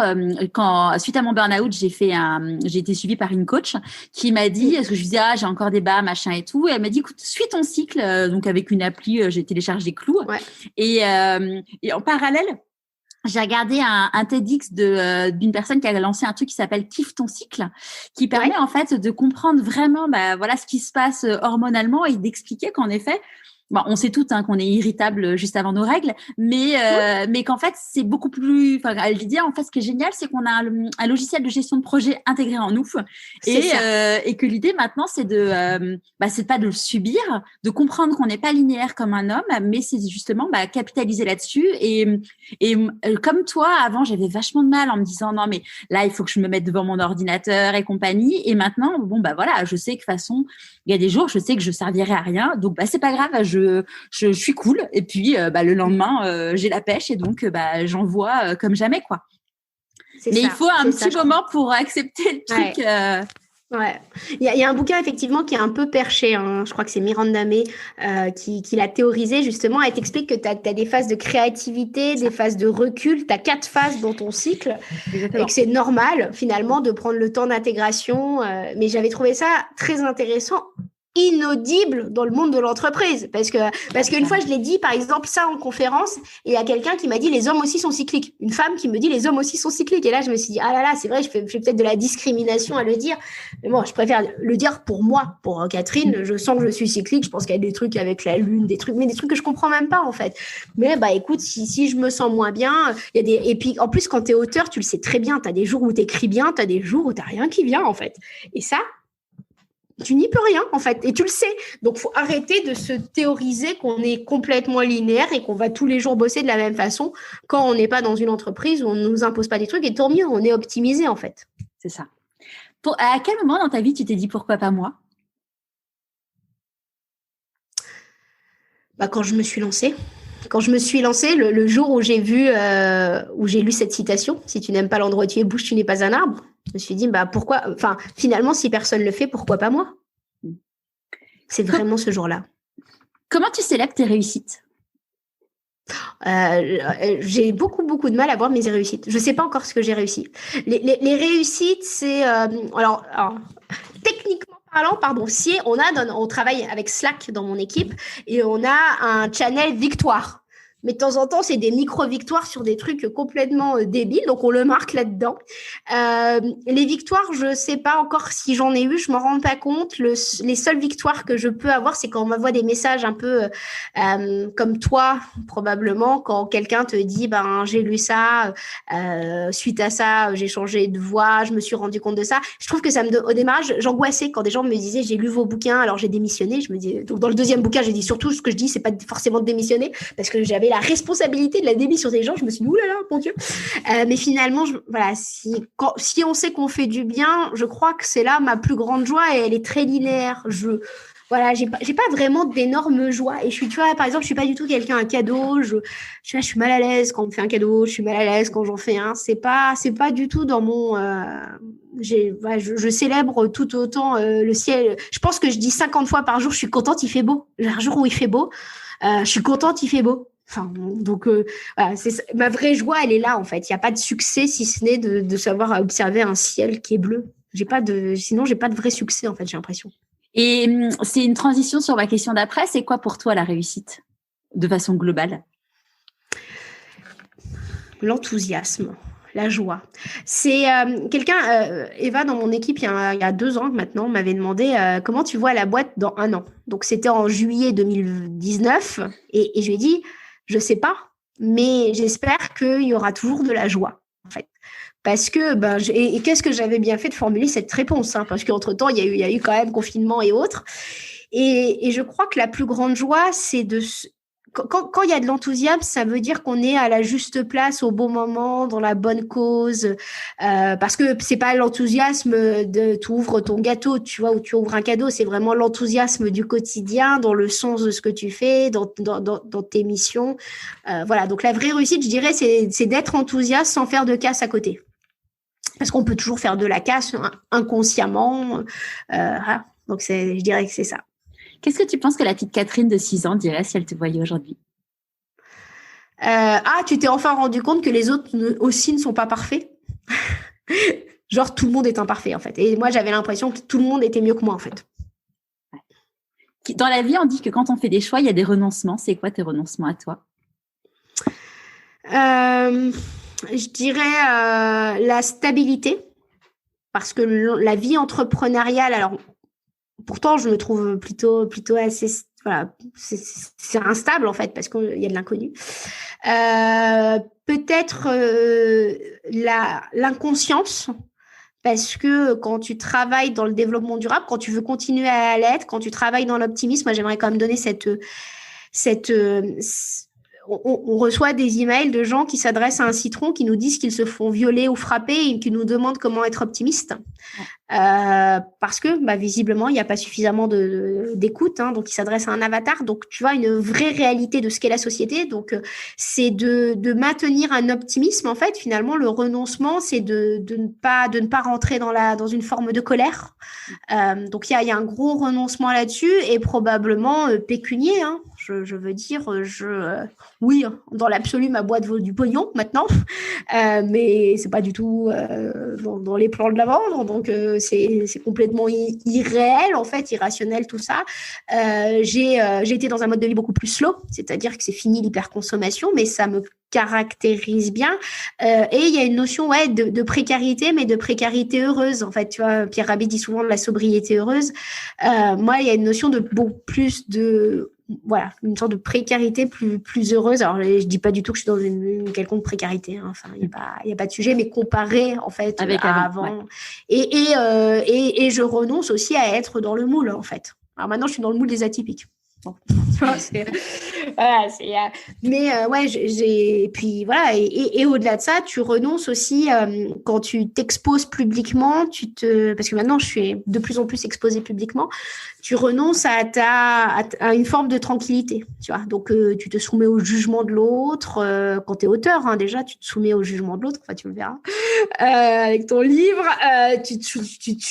Quand tu lances un projet, tu te soumets aux critiques de l'autre, donc t'es un peu moins paisible, hein. Donc c'est pour ça le monde du salariat, moi je lui crache pas du tout dessus. Il a bien des avantages aussi, mais c'est deux univers complètement différents. C'est quoi les plus grandes difficultés, ou la plus grande difficulté que tu as eu à gérer et comment tu as géré? Les recrutements, parce que je suis pas bonne manager, parce que ça m'intéresse pas de l'être. En plus, c'est ça le pire dans l'histoire. Moi, je suis très atypique. On m'a jamais drivé. Dans aucune de mes expériences avant, j'ai eu un quelconque management. Donc, je sais pas ce que c'est le management, à vrai dire.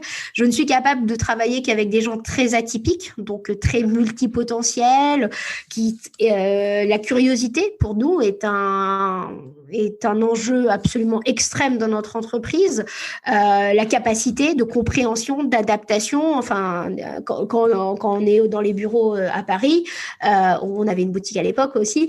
Le matin, tu peux rencontrer un youtubeur super connu, puis tu as le patron d'une grande boîte qui arrive, puis tu as un passant qui arrive, puis tu as un artiste, et il faut savoir parler différents langages, différents univers, être ouvert à l'autre. C'est des composantes de caractère qui sont très compliquées, et ça a pu mettre en défaut des gens qui sont passés dans notre entreprise, qu'on n'a pas gardé, de fait, parce que cette hyper vitesse, cette hyperactivité, cette multi-machin a mis des gens en souffrance. Donc ça, c'est les recrutements, moi, sont des points de vigilance, parce qu'en plus, c'est devenu des potes. Tu vois, je veux dire, parfois, on a même embauché des potes. Donc ça, c'est dangereux. Ça, c'était dangereux. Bah ouais, on a embauché des potes pour les dépanner presque, tu vois. Et en plus, les gens trouvent ça cool d'être chez nous parce que bah, tu apprends des choses. Sauf que derrière, très vite, tu les mets en zone de souffrance parce qu'ils se rendent compte qu'ils ne sont pas adaptés à ce type de structure. C'est pas que c'est bien, que c'est moins bien, c'est juste que moi, pour moi, la liberté de penser, c'est le truc le plus fondamental. Et tu as des gens, ils ont besoin qu'on leur dise quoi penser et quoi faire. Moi, ça, je suis pas capable de le faire, en fait. Et puis, j'ai pas de manager dans mon équipe. On est trop petit. Donc, voilà. Pour moi, la plus grande difficulté en tant qu'entrepreneuse, c'est le recrutement.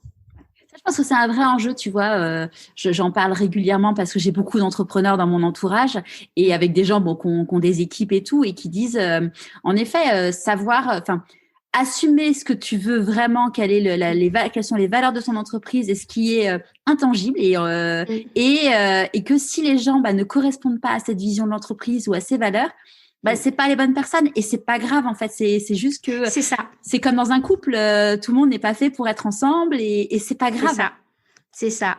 En fait, c'est la bonne personne au bon endroit, au bon moment. Et il y a des gens que j'adore, que je reprendrai pour d'autres missions, mais qui n'étaient pas adaptés à la mission à intenter. Et c'est vrai que on a besoin de gens très, très particuliers. Et pourtant, les recrutements qu'on avait, c'était des gens, incroyable. Et en plus, il y a quelque chose de très difficile pour nous, c'est que comme on parle de QVT, les gens ont l'impression presque que le matin, on fait des team building et que l'après-midi, on fait des réunions. Tu vois, non, la réalité, c'est que j'ai des gens dans l'équipe qui sont des vrais bosseurs, qui sont des gens capables d'avancer. Et du coup, celui qui nous rejoint, faut qu'il ait cette même composante de caractère, sinon ça va pas, on n'y arrive pas. Et ça a été très dur parce que t'as l'impression de faire des dégâts. Alors, après, a posteriori, je sais que non, en fait. Mais sur le coup, tu te dis, et puis tu es désolé pour la personne que tu apprécies au demeurant en tant que personne, en fait. C'est quoi tes peurs? Je pense que j'ai une seule peur, la perte de mes proches. Sinon, j'en ai pas. Non, quand tu t'es lancée, t'as pas eu peur Non, parce que j'ai hacké mon cerveau en me disant que je faisais une expérience. Alors ça, peut-être que je vais le dire parce que je crois que ça peut être intéressant. Comme je te parlais des alors t'en vis, alors tu gagnes du pognon, alors c'est quoi ton chiffre d'affaires, tu vois, ce genre de truc que je trouve débile. J'ai dit aux gens quand j'ai lancé l'optimisme, je regarde si les Français sont prêts à avoir un média positif. Je vis l'expérience. Donc, soit ça va me dire non ou moi je suis pas capable de le faire, en fait. Soit je vais me dire j'y arrive à le faire en fait, mais et du coup j'ai dit aux gens je regarde si je suis capable de créer un média positif, donc que j'ai eu un oui ou que j'ai eu un non, genre non, ça m'intéresse pas. Et la personne qui a envie de vivre, de vendre ses œuvres, qui se dit je vais le faire, qui se rend compte que non, ça la saoule parce que dès qu'elle a envie de vendre une œuvre, elle réprime sa créativité. Faut qu'elle ait le pouvoir de dire non, c'est pas fait pour moi en fait. Et si tout le monde lui dit t'as pas réussi, en fait, si elle a peur de cet échec, ça va pas le faire. Du coup, se dire que on tente, on regarde si je suis capable de devenir artiste, le simple changement de nom, ça fait que non, en fait, c'était pas pour moi, je fais autre chose. Et ça enlève la notion d'échec. Donc, j'ai toujours enlevé la notion d'échec. J'adore la notion. Tu vois, tout à l'heure, on parlait de pulse. Pour moi, j'ai l'impression de faire un pulse. On me donne des pièces en fonction des expériences de vie ou alors j'ai l'autre métaphore. J'ai l'impression d'être dans un jeu vidéo. Tu sais, je vis dans des mondes, je vis dans des univers. J'apprends, en fait, de ces univers. Donc, il n'y a pas d'échec fondamental. Tu vois, le pire échec, c'est d'avoir 0. Mais je veux dire, il suffit que l'économie craque pour que tout le monde ait 0. Donc, bon, tu vois, c'est l'expérience de vie qui, pour moi, a de la valeur. Ouais. De quoi tu es la plus fière aujourd'hui? De quoi je suis la plus fière? Je pense d'être sympa. Tout le monde se dit que la gentillesse, c'est quelque chose d'abscon. Je sais pas, je crois que le truc que j'arrive à mieux le faire, c'est d'être... les gens m'émerveillent naturellement. Les gens m'émerveillent naturellement. Donc, je dirais que je pense que c'est de ça dont je suis fière, de réussir à garder l'émerveillement de l'autre, quand bien même, parfois, ils sont des gros connards sur certains domaines. Je crois que c'est ça. Et de ne pas être devenu collapsologue. Si tu croises une personne qui ne connaît pas du tout ton histoire et qui te dit « mais en fait, t'en es là que grâce à de la chance », qu'est-ce que tu as envie de lui répondre? Bon, si tu veux le croire, oui, pas de problème. C'est ton avis. Je vais surtout pas convaincre qui que ce soit. Oui, tu dis oui, bah oui. Ah oui, pas de problème. Oui, peut-être. Est-ce que y a un conseil que tu aurais aimé recevoir et que du coup tu voudrais donner aujourd'hui? Il y a le au pire, ça marche. Vraiment, c'est cette notion, peut-être que vous en avez déjà parlé dans tous les podcasts, mais cette notion d'imperfection. Limite, l'imperfection, ça donne une authenticité qui fait du bien et on est tous imparfaits, en fait. Et surtout, on est tous bardés de doutes. Ça, c'est en écoutant tes podcasts, je pense que ça se révèle. Mais j'ai pas rencontré un grand artiste qui me dise j'ai peur que les gens m'aiment plus parce que je comprends pas pourquoi on m'aime. Un patron qui me dise bah tu sais moi j'ai eu de la chance d'en arriver là en fait. Moi, enfin ou alors dans mon couple ça va pas. Enfin tu vois on est tous bardés de doutes en fait. C'est juste qu'on les dit pas. Donc on est tous pareils. Ouais. C'est quoi le meilleur qu'on t'a donné, le meilleur conseil qu'on t'ait donné? Le meilleur conseil qu'on m'ait donné, ça serait go, go, go. Le fameux Thomas dont je parlais tout à l'heure qui me disait go, go, go, vas-y. Tu vois, juste ça, c'est pas un conseil, mais cette phrase, le go, go, go, ça dit tout. C'est vas-y, essaye, tu vois, essaye. Amuse-toi, en fait. Et ne pas perdre l'enthousiasme, hein. Vraiment, ça, c'est quelque chose d'important parce que quand on rentre dans des problèmes de paperasse, quand on a peur des trucs de Pôle emploi, dès que tu commences à gérer parfois avec de l'administratif, t'as peur parce que c'est pas ta zone de confort. Tu sais que tu dépends de l'autre, en fait. Et ouais, d'essayer. Enfin, go, go, go, quoi. Il y avait un petit truc, je me posais la question. Donc, tu as créé le premier club des Chief Happiness Officers en France. À l'époque, ouais. À l'époque, à l'époque, c'était très tendance et très bien vu. Aujourd'hui, ça peut avoir une connotation plutôt négative en mode OK, rendre heureux les salariés juste avec un baby-foot, c'est un peu de la poudre aux yeux. Ouais.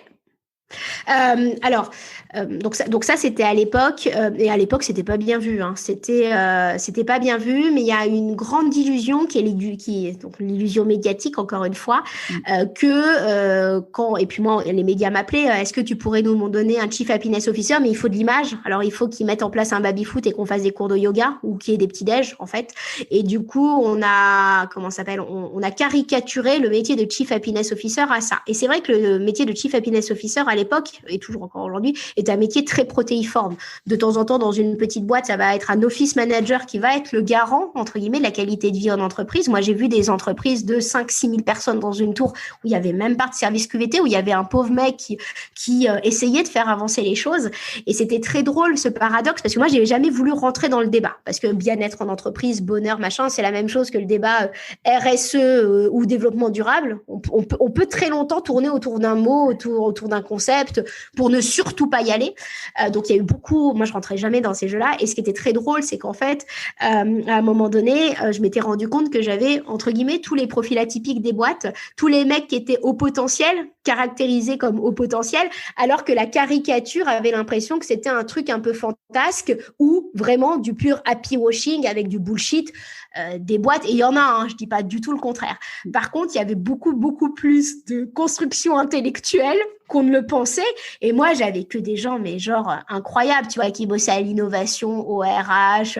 Et justement, par exemple, les RH souvent détestaient ce métier. Enfin, je tranche dans la caricature, hein, mais comme ça, enfin, parce que c'est généralement celle qui est véhiculée. On a l'impression que c'est un truc un peu force-casse, mais attendez, là, les sujets 2021, 2022, 2023, c'est la santé mentale. Code du travail 1910, assurer la santé mentale et physique de ses salariés pour une entreprise.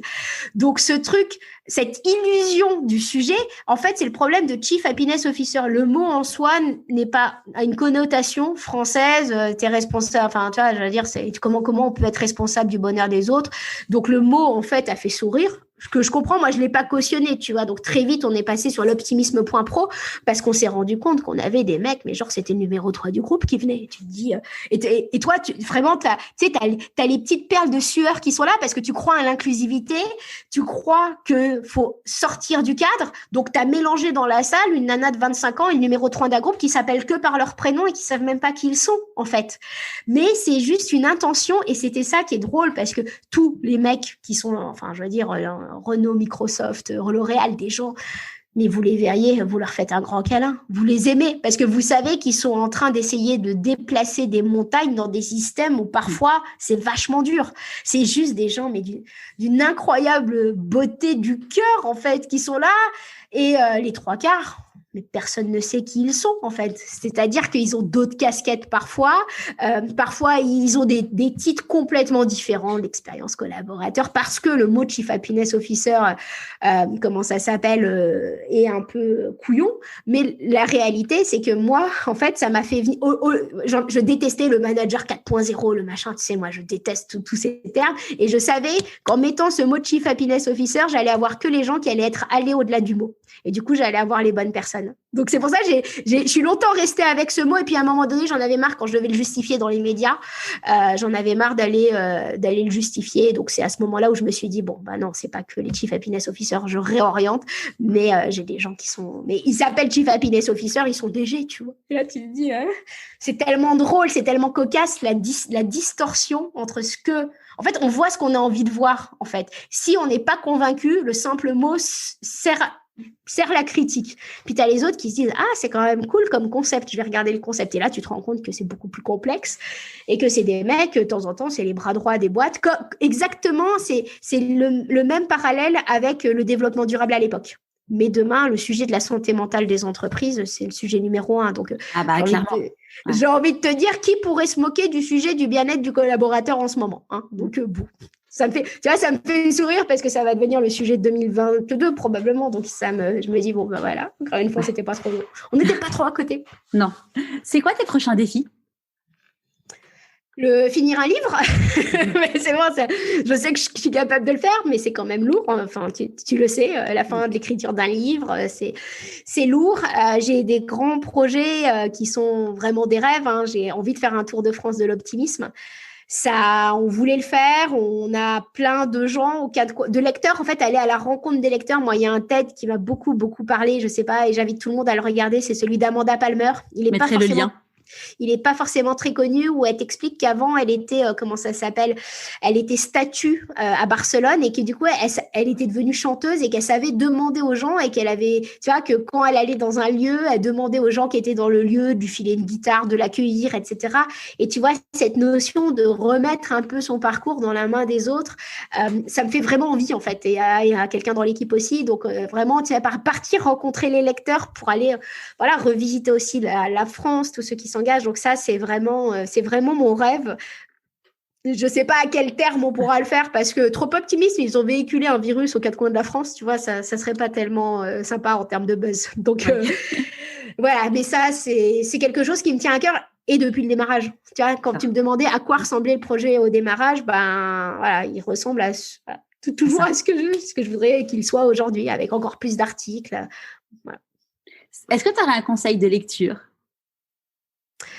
Moi, j'ai beaucoup aimé Le Prophète de Gibran, que j'ai lu récemment. Il était passé entre les mailles, mais j'ai beaucoup aimé Le Prophète de Gibran, L'Alchimiste de Coelho, mais qui doit avoir été cité déjà moult fois. Ah bon ? Bah, voilà. En fait, j'ai rajouté la question il n'y a pas longtemps, donc du coup... Après, j'adore des bouquins un peu plus sur d'autres sujets, sur Apprendre au XXIe siècle de François Tadei, sur l'apprentissage. J'aime beaucoup le bouquin de Pascal Desmurger sur l'entreprise du XXIe siècle sera politique ou ne sera pas. En fait, je lis vraiment du 360, donc dans les plus faciles, on va dire, il y a facile. C'est pas facile, c'est plutôt les plus métaphoriques. Il y a Gibran et Le Prophète et l'Alchimiste. Et c'est deux bouquins et peut-être un troisième parce que tu m'as pas arrêté. Ça serait d'Émile Servan-Schreiber, Super collectif, la puissance de l'intelligence collective. Ouais. Je t'en ai fait 3 côtés un peu pro et 2 côtés un peu plus inspirationnels. Super. De toute façon, je mettrai tous les liens sur le blog. Et puis, évidemment, je mettrai le lien aussi vers l'optimisme.pro et l'optimisme.fr. Oups. De toute façon, ouais. Si on arrive sur quoi ? Si on arrive sur l'optimisme.fr ? Sur le même. Ah, bon, ça va alors. sur le point .com. Bon. Donc, c'est possible que tu passes toujours par le point .pro, le point .fr. Ok. Donc, c'est bon, on n'emmène pas chez des personnes concurrentes. Ouf. Tout va bien. À qui as-tu envie de dire merci et pourquoi avant qu'on se quitte ? À tous ceux qui suivent notre aventure, en fait. C'est grâce à eux qu'on en est là, à tous ceux qui lisent les livres, à tous ceux qui partagent, parce que, moi, de l'idée à la concrétisation, j'ai mis ma vie dans les mains d'autres gens. J'ai en budget communication, c'est zéro. J'ai pas de pognon pour acheter de l'ad Facebook et Google, et en plus j'ai pas envie de le faire. Donc je crois dans la force du collectif, je crois qu'on est en train de passer, tu sais, du vertical du pouvoir à l'horizontal de la puissance, en fait. Et c'est les gens qui font qu'on en est là aujourd'hui. Et non, c'est vraiment les gens. Alors évidemment, il y a tous les gens que j'ai cités. Tout à l'heure, j'ai cité Martin Guillaume, j'ai cité d'autres Thomas. J'ai cité que des mecs aujourd'hui, tiens. Non, t'as cité ta comptable. Olivia, j'ai cité Nina, tous les gens en fait qui ont été sur ma route pour nous aider, pour m'aider moi à titre individuel. Et puis, toute personne, on a beaucoup parlé d'entourage aujourd'hui, mais toute personne qui, de façon consciente ou inconsciente, et ça, je finis quand même là-dessus parce que je crois que c'est important, le mec qui a publié ma citation, c'est le dessin dégueulasse, mon pote, il vivait en Inde à l'époque, donc je pense que c'était en anglais, la citation, donc je pense que ça vient vraiment du bout du monde. Ce mec-là, il saura jamais qu'il a changé ma vie, en fait. J'ai aucun moyen de le remercier, je suis incapable de remonter, j'ai même perdu la citation, donc j'ai même plus le dessin. Tu sais même plus qui était cette personne?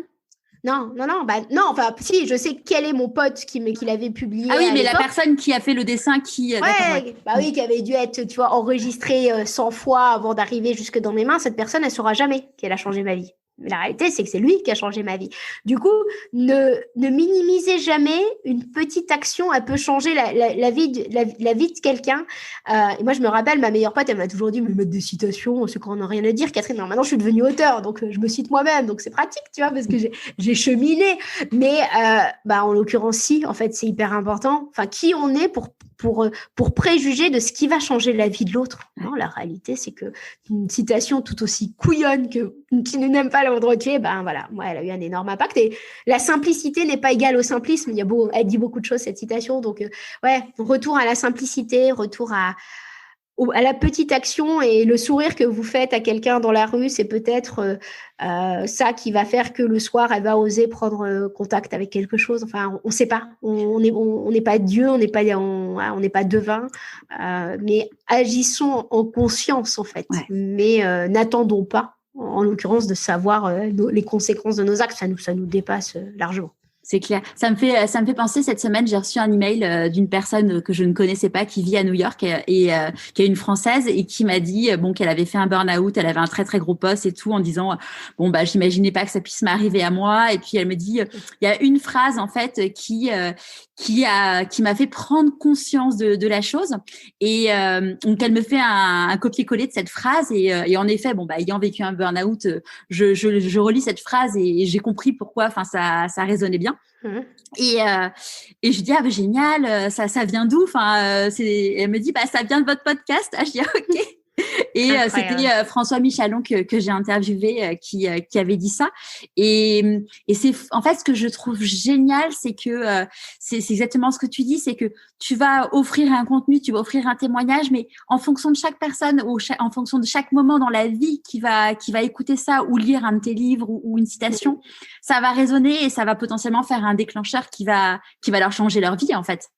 Exactement. Et tu vois, pour donner beaucoup de conférences, à un moment donné, à la fin de mes conférences, je demandais aux gens avec quoi vous allez repartir de la conférence. Et en fait, je me rendais compte qu'ils avaient entendu ce que je n'avais pas dit. En fait, ce qu'ils entendaient n'était pas fonction de ce que je disais, mais de ce qu'ils avaient besoin d'entendre. Ouais. Et ça je trouve que ça ramène à déjà beaucoup d'humilité. Et ça me faisait des frissons quand tu me racontais l'histoire de cette personne de New York, parce que de temps en temps on a besoin d'entendre les bons mots. Ils arrivent de façon parfois étrange aussi, une citation sur Facebook, je pense qu'il y a pas plus couillon en fait, faut le dire, c'est pas un philosophe ou un coach qui m'a amené à ça, c'est une citation, et je trouve que ça ramène à beaucoup de simplicité, en fait, à beaucoup de simplicité. Et c'est vrai que quand tu es auteur ou podcasteur, tu as le retour de tes actions, parce que tu as des gens qui prennent le temps. Moi, j'en reçois des emails, je les lis. Alors, de temps en temps, je n'y réponds pas, mais je les lis avec beaucoup, beaucoup d'attention. Des gens qui prennent le temps de te faire un retour, et tu connais la portée ton action. Et comme tu dis, le contenu, on juge le contenu de l'autre. Je finis par cette anecdote. À un moment donné, sur le site, j'avais Eve, qui produisait parfois du contenu chez nous. Elle avait produit, du haut de ses 21 ans, un article qui, pour moi, j'avais trouvé ça complètement nul, une redite. Je m'étais dit, mais enfin, tout le monde le sait, ça. Elle avait publié, et puis je m'étais dit, bah, voilà, mon avis n'est pas l'avis des autres. Et ben, cet article, il avait cartonné. Et je m'étais rendu compte qu'à une population correspond à un type de narratif, un type d'écriture, et qui on est pour juger de ce qu'il faut faire en fait et comment la personne va l'accueillir. Donc c'est pour ça maintenant je laisse beaucoup de légèreté, de place à la simplicité, à du non-jugement aussi. Et je crois que le jugement c'est quelque chose dans notre société qui peut nous flinguer en fait, parce que par rapport à l'avis que les autres vont avoir de nous, on va s'empêcher d'avoir la vie qu'on veut. Je te dis, attends, est-ce que tu crois que l'autre, et parfois, c'est vrai, l'autre s'empêche aussi de vivre la vie qu'il veut, du peur du regard que toi, tu vas avoir dessus. Tu te dis, mais attendez, c'est quoi ce délire, en fait? C'est quoi ce délire? C'est pour ça, l'authenticité des propos, ça va tellement plus vite. On est tous imparfaits. Une fois qu'on a fait, toi, moi, imparfaite, c'est bon, on va parler maintenant. Tu vois, et j'aimerais... Ça, tu me demandais un conseil, je pense que c'est celui-là. Toi, moi, imparfaite, nous, essayez, quoi. Génial. Un immense merci, Catherine. Et puis, à très vite, j'espère, dans la vraie vie, en dehors de nos écrans. Merci pour l'invitation et comme j'aime ton podcast. C'est sympa. Merci beaucoup, ça me touche. Au revoir. Au revoir à toutes. J'espère que ce nouvel épisode vous aura plu. Je vous donne rendez-vous sur Instagram, sur pourquoipasmoi.co, car Catherine vous fait gagner des livres. En attendant, je te dis à demain sur la newsletter de Pourquoi pas moi et à jeudi prochain pour un nouvel épisode. Belle semaine.